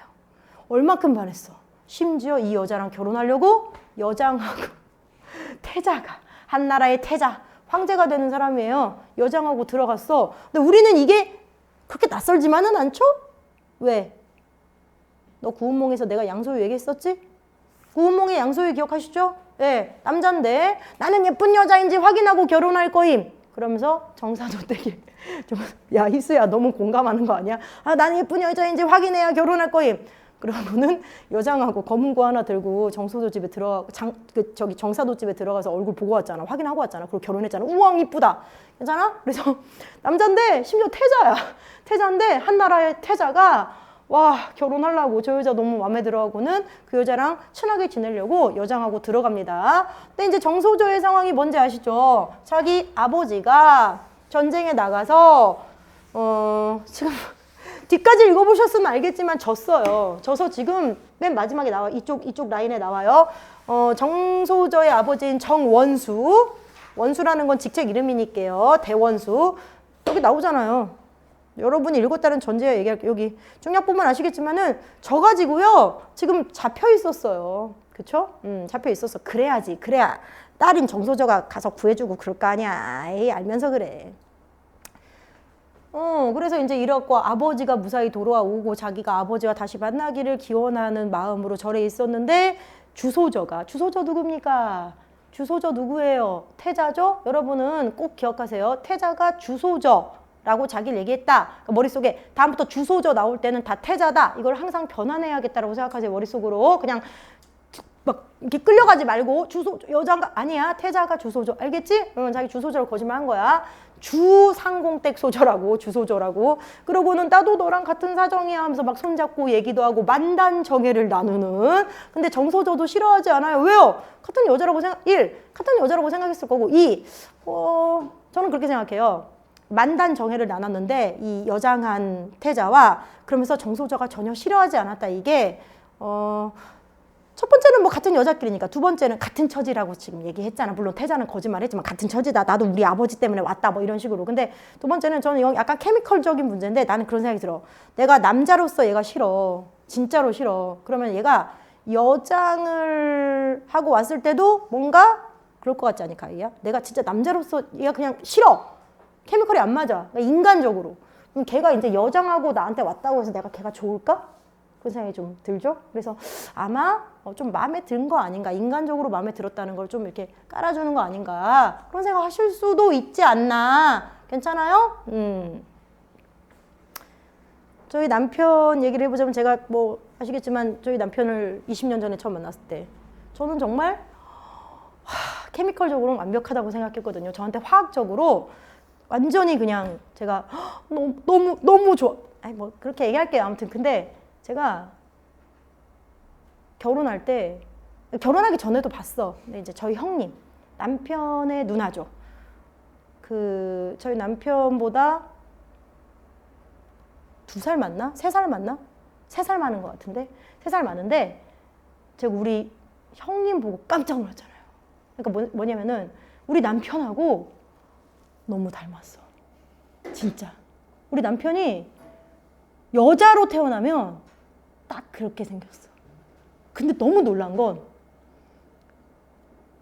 내가 너무 좋아하는 스타일이야. 아이, 나 진짜 어이없지 않냐? 근데 우리 남편 보고 남자로서 정말 너무 내 이상형을 그려내. 근데 우리 형님을 딱 봤는데 와, 내가 되게 좋아하는 스타일인 거야. 내가 여자로서 저렇게 생기면 어떨까? 되게 좋아하는 스타일인 거야. 그래서 내가 근데 우리 남편은 되게 비슷하게 생겼다? 너무 웃기지 않니?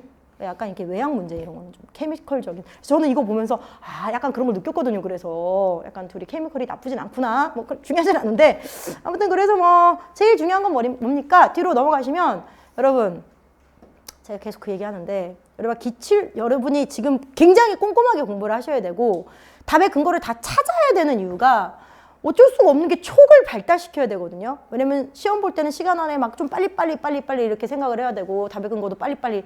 그러니까 이제 답의 근거를 빨리빨리 찾는 거 자체가 어렵지. 그러니까 무슨 말이냐면은 문학도요. 읽으면서 이거 나오겠다 싶은 거 있어요.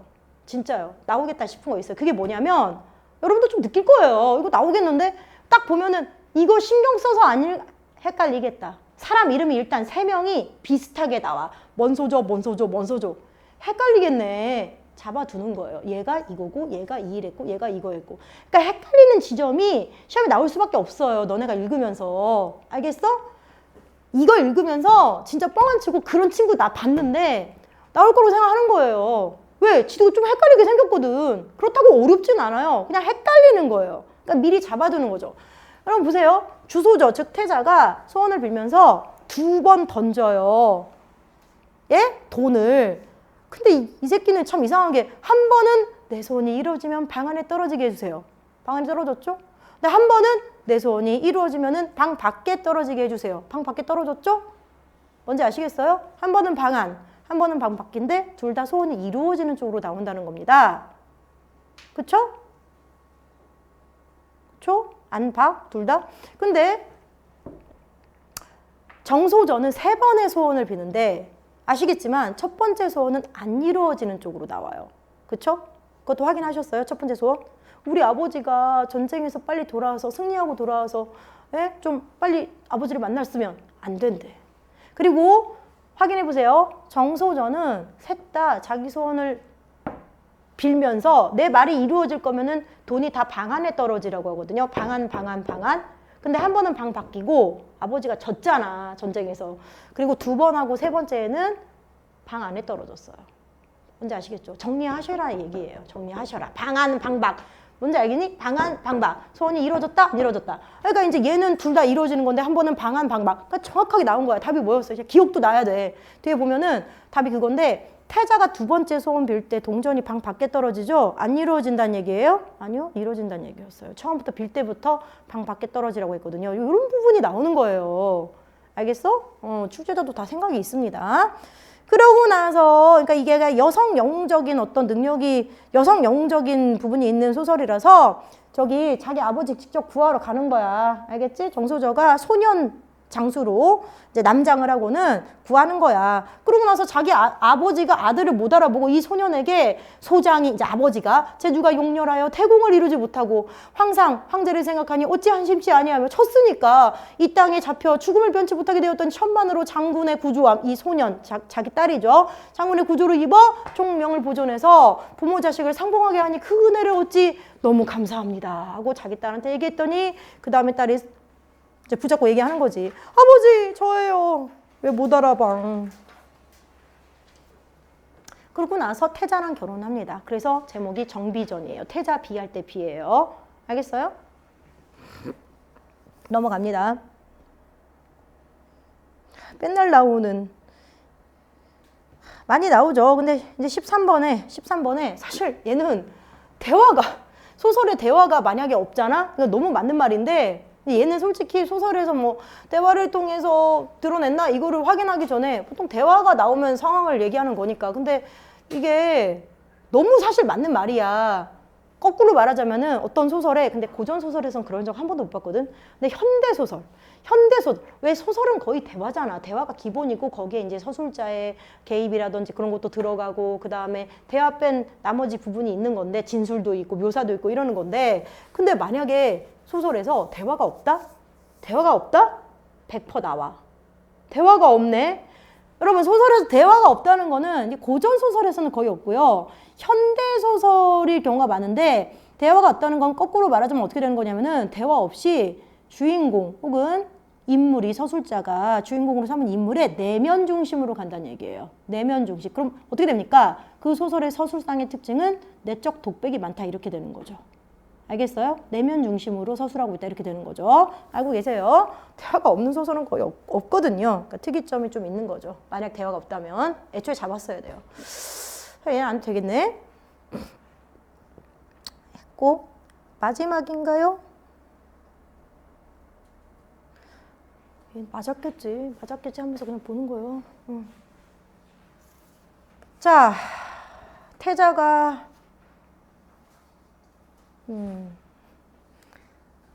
헷갈릴 만한 게 없지만 그래도 물어봅시다. 3번을 봅시다. 3번을 보고 3번이 답인데 확인만 합시다. 다 맞는 말이니까. 주소저가 탁월한 풍채와 늠름한 기상을 지녔다. 그러니까 지닌 정소저를 보고 그러니까 여자 얘가 태자고 얘가 정소저야. 근데 나는 내가 볼 때는 출제자가 약간 남자 여자 헷갈리라고 낸 것 같아 느낌이. 그치? 왜냐면 보통 태자가 지금 주소저입니다.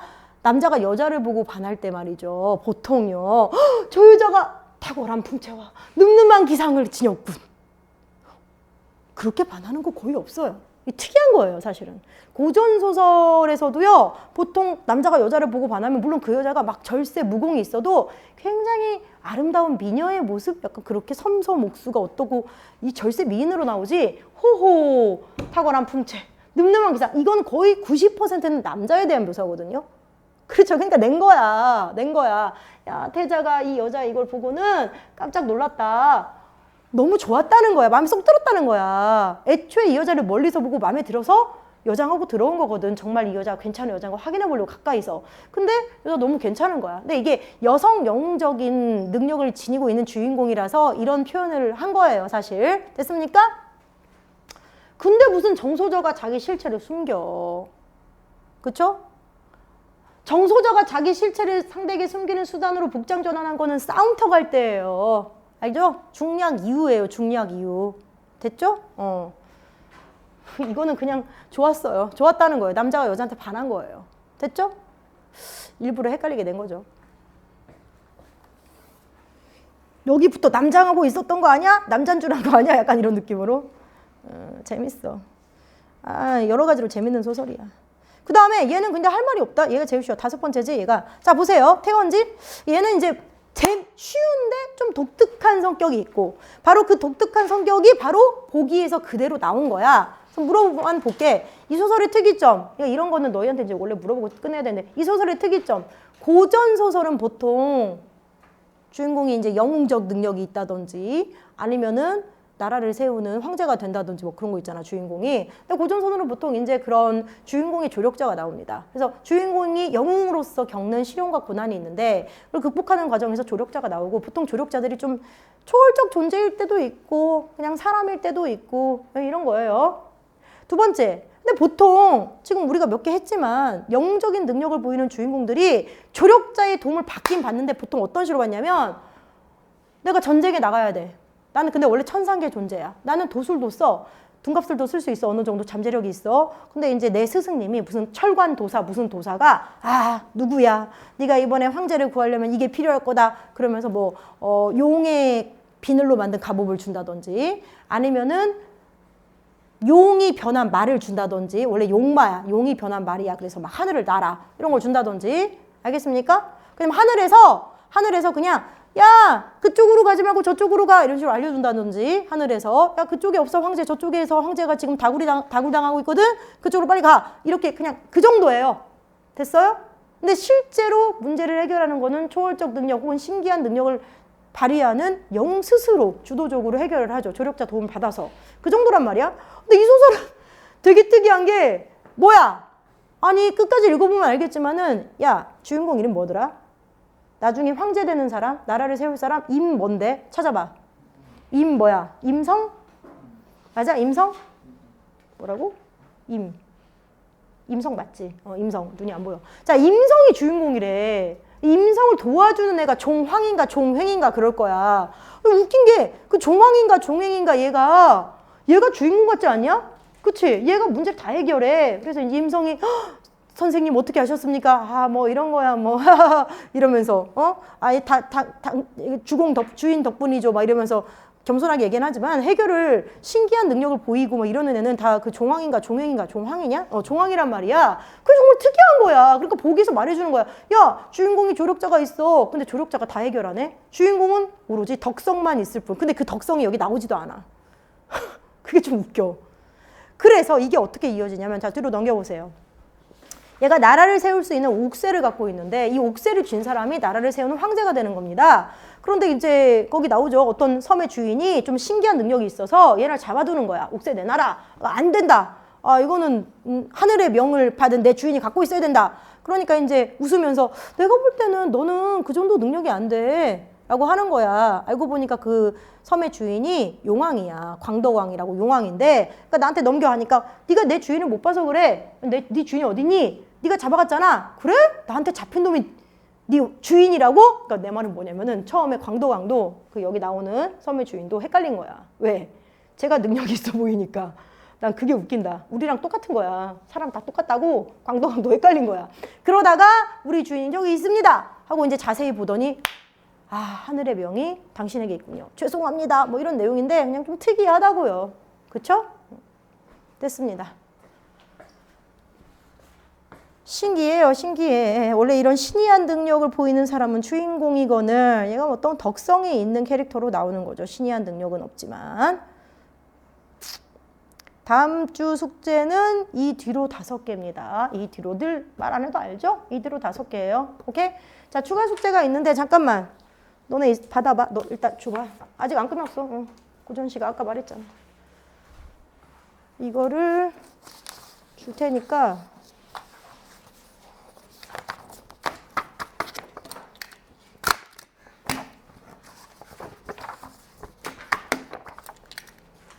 또 뒤로 넘겨줘. 뒤로 넘겨줘. 한번 읽어봐. 받은 사람 읽어봐.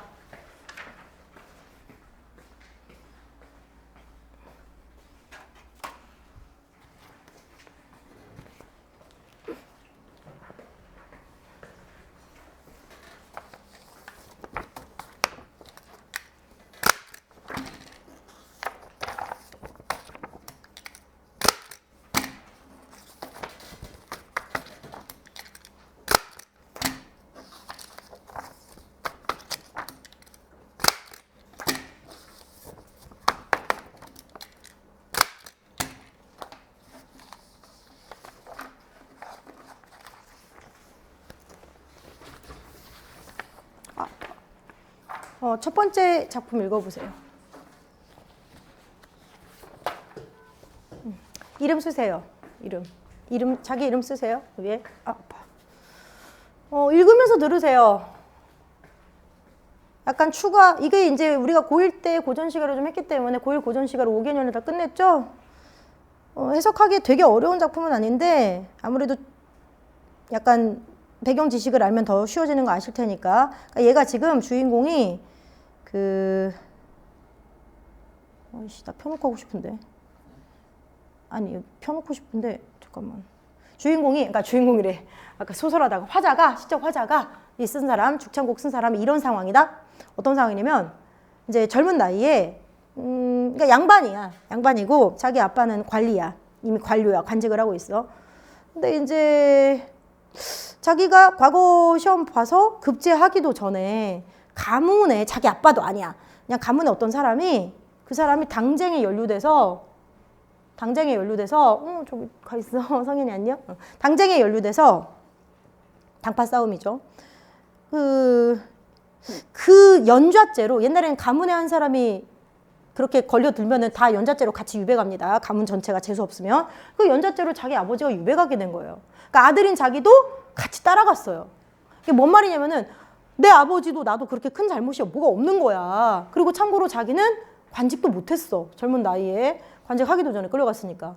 그래서 이제 유배지에 가서 아버지를 모시면서 이 답답한 마음. 아, 임금이 나를 알아주지 못하고 내 관직 안 했으니까. 그 다음에 나는 이제 임에 대한 어떤 일편단심, 임금에 대한 일편단심, 변치하는 마음이 있는데 이제 너무나 그리운 거지, 임금이. 신하의 입장에서 관직 안 했어도 뭐 그런 내용인 거야. 그 다음에 두 번째는 뭐냐면 나 억울해. 억울하지. 내 아버지도 억울하고 나도 억울한데 난 진짜 억울하겠지? 그치? 뭐 그런 유배지에 가서 자기 억울함, 난 잘못한 게 없는데, 그 다음에 임에 대한 그리움, 그 다음에 임이 나를 알아주지 않는 것에 대한 안타까움 등이 나타납니다. 나는 임을 알지만 임은 나를 모르죠. 뭐 그런 정도예요. 자, 쭉 읽어보세요. 1분만 더 드릴게요. 그리고 바로 설명합니다. 바로 갑니다. 어디를 자기가 잘 몰랐겠는지 제 설명 듣고도 잘 해석이 안 되는지 확인하시고 볼게요. 표현법도 좀 정리해 드릴게요. 바로 OX 문제 풀 수 있게. 죽창은 그냥 창문이야. 대나무 틀로 만든 창문. 알겠지? 그러니까 창문에 병이 깊다는 건 너네 이제 조금 알 텐데 보통 유배 가서 병이 깊다? 상사병이에요. 마음의 병, 상사병. 임금을 그리워하는 병. 됐습니까? 상사병이요. 병이 깊고 포금, 이불자리예요. 이불자리. 금, 이불자리가 차갑다. 이불자리가 차갑다. 희수야. 정말 추워서 이불자리가 차갑다고 할 수도 있지. 그치만 이거는 다 시잖아? 시에서는 자기 상황, 정서, 태도를 부각하기 위해서 모든 표현을 하기 때문에 이렇게 차갑다고 한 것 자체가 자기의 부정적 현실을 형상화했다는 거 너 이해하지? 오케이, 됐어. 그래서 항상 시에서 약간, 항상은 아니겠지만 시련과 고난, 부정적 현실을 맨날 겨울로 나오는 거예요. 사실 겨울이 진짜 추워서라기보다는 뭐 추울 수도 있지만 내 말은 그런 겨울로 상징화하는 거죠. 자기가 처해 있는 부정적 현실을, 힘든 상황을, 겨울, 새벽, 밤, 어둡다 뭐 이런 식으로. 자, 그래서 돌미나리 한 줌 체크합니다. 돌미나리 한 줌. 그러니까 돌미나리 한 줌은 보잘것없는 음식인 거죠. 이게 만약에 자연 친화적인 시였으면 저거 안본지족이다. 아, 돌미나리 먹는 거야. 자연 친화적인. 그렇지만 이거는 유배 가서 나 힘들다는 얘기이기 때문에 화자가 처한 힘겨운 현실이다. 어때? 괜찮아? 그게 또 있는 거야. 돌미나리 항상 힘겹나? 아니야. 자연 친화적인 시에서는 미나리 먹고 물 먹고 나 만족스러워 이렇게 된단 말이에요. 근데 이건 힘겨운 거죠. 석찬, 저녁을 하자 하더니 저녁을 먹자 했는데 상위에 그저 놓고 임생각 체크합니다. 임생각, 임에 대한 그리움, 나를 몰라주네 안타까움 뭐 이런 거겠죠.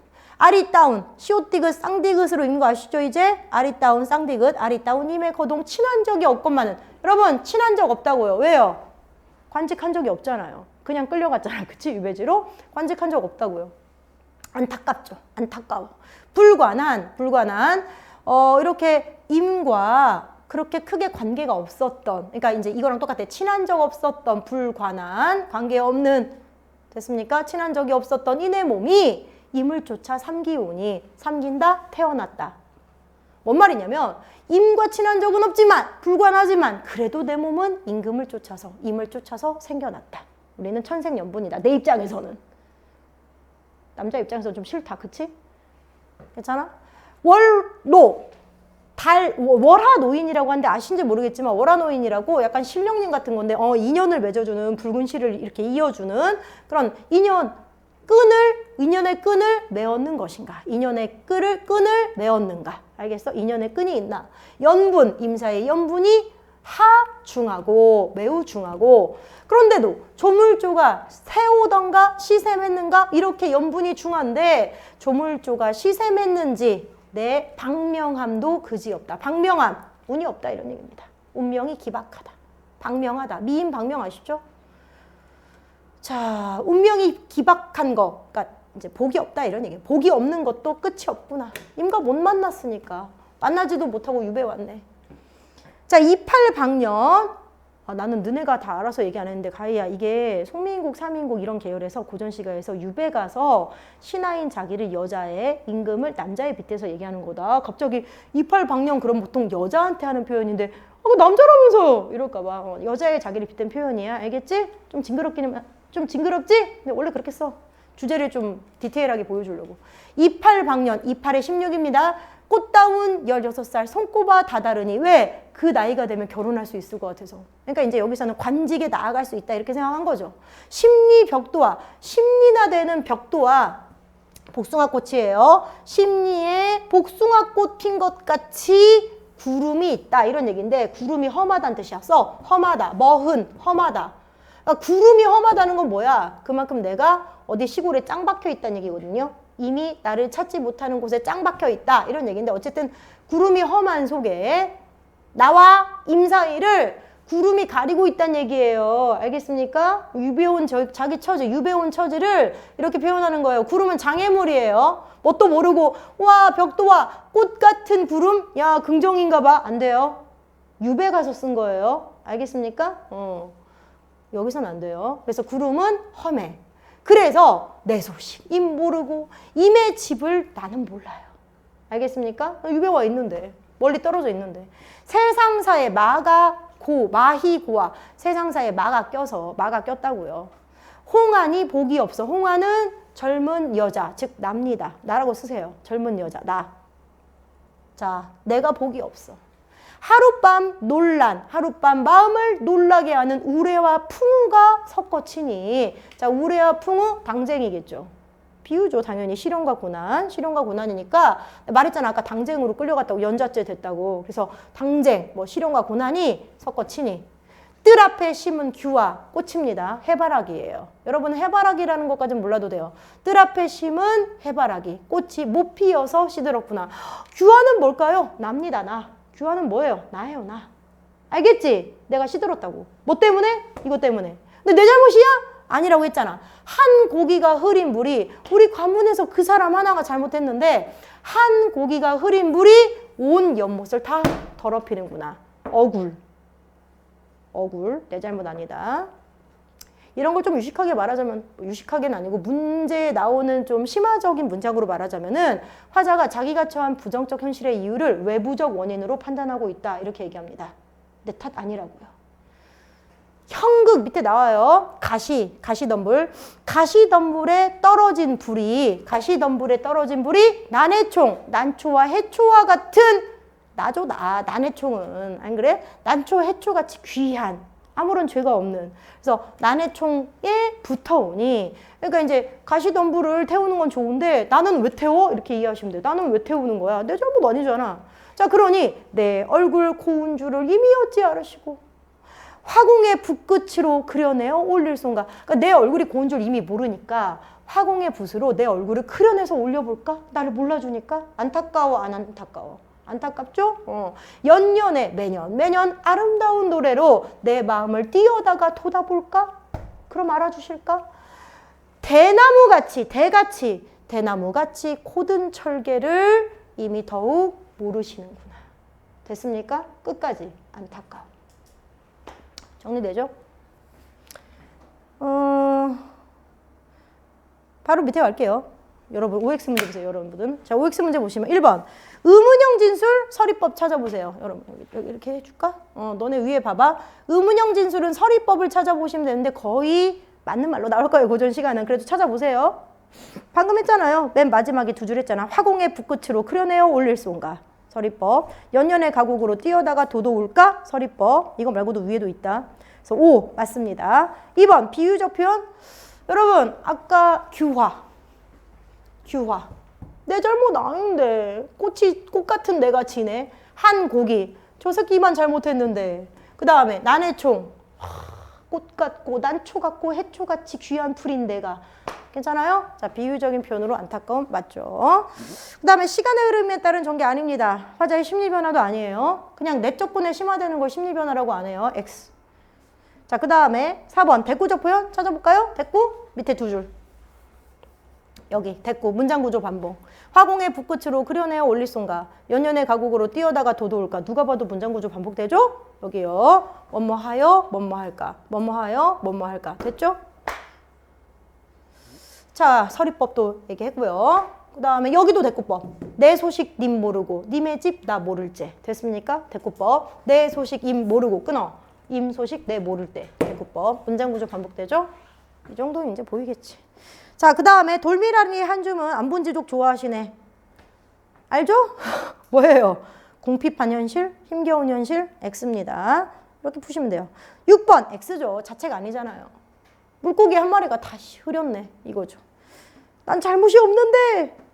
가끔 이런 표현으로 한다. 난 잘못이 없는데. 이럴 때는 옥석이 함께 타는구나. 알겠어? 돌하고 옥이, 돌 같이 없는 거, 옥이 함께 타는구나. 이렇게 표현하기도 해. 유배 가서 나는 잘못이 없다라고 얘기할 때는 옥석이 함께 탄다. 비슷하게. 가시덤불 태우는 불이 나까지 태우는구나. 괜찮아? 이런 느낌으로. 물론 자기 잘못이 있다고 할 때도 있어요. 꼭 이런 것만 있는 건 아닙니다. 자기 억울하다고만 하는 건 아니에요. 나도 잘못했어. 이런 것도 있어요. 자, 그 다음에 7번 O. 아까 말했지만 첫 번째 줄인데 7번이 제일 어려워요. 제가 지금 말씀을 해드려서 그렇지 7번이 OX 판단이 만약 나오면 제일 어려워요. 왜냐면은 이렇게 맨 처음에 한 줄 나오잖아요. 폭음이 냉락하니 차가운 이불자리 화자가 처한 외롭고 힘겨운 현실에 촉각화. 네, 이거는 어려운데 고3 문제에 나왔던 거예요. 알겠지? 여기까지 합시다. 더 하면은 너네 약간 폭동 일으킬 것 같은. 숙제 아시죠? 숙제는 뭐 카톡 드릴 텐데 항상 당분간은 똑같아요. 했던 숙제에서 3세트. 이제 내가 아까 법지문 아니구나. 미안해. 나 고2랑 헷갈렸다. 그냥 이제 6세트. 알겠지? 과학지문 이번에 2개가 복습인데 나는 복습했으면 좋겠는데 나는 복습 안 했으면 좋겠다. 그런 사람 있어? 없어? 자, 복습 지문까지 해서 6지문. 안 했으면 좋겠다는 그거 빼고 2지문 더 풀어오세요. 나한테 말해 개인적으로. 그래서 그냥 카톡 가겠지만은 6세트 일단 낼게요. 좀 적게 나는 것 같긴데 뭐 왜냐면 또 추가로 내는 게 있으니까. 그 다음에 고전소설은 5개. 알겠죠? 그리고 이게 끝이 아닌 거 아시죠? 고전 시간은 항상 제복습이, 아, 너한테는 안 냈어. 얘는 제복습이라서. 그 고전 시간은 항상 5세트씩, 6세트씩 제복습인데, 나 좀 봐봐. 너네 솔직히 말해. 3번 숙제였잖아. 내가 명절이라는 걸 감안할게. 했어? 안 했지? 했어? 서윤이? 고전 시가 제복습? 그냥 제복습이야. 맞아. 다시 풀라는 거야. 새로운 걸로. 다시 풀면서 기억나는지 보라는 거야. 그래야지. 했어? 오, 했어. 오, 처음 봤어. 했어? 그래. 알았어. 됐고. 했어? 그래. 했어? 오, 진짜? 6개 다? 5개 다? 근데 그 첫 번째 그 스킬 때는 이해 도저히 내가 봐봐. 다시 해도 이해 안 되는 거 있지? 해줄게. 됐어? 수고하셨고요.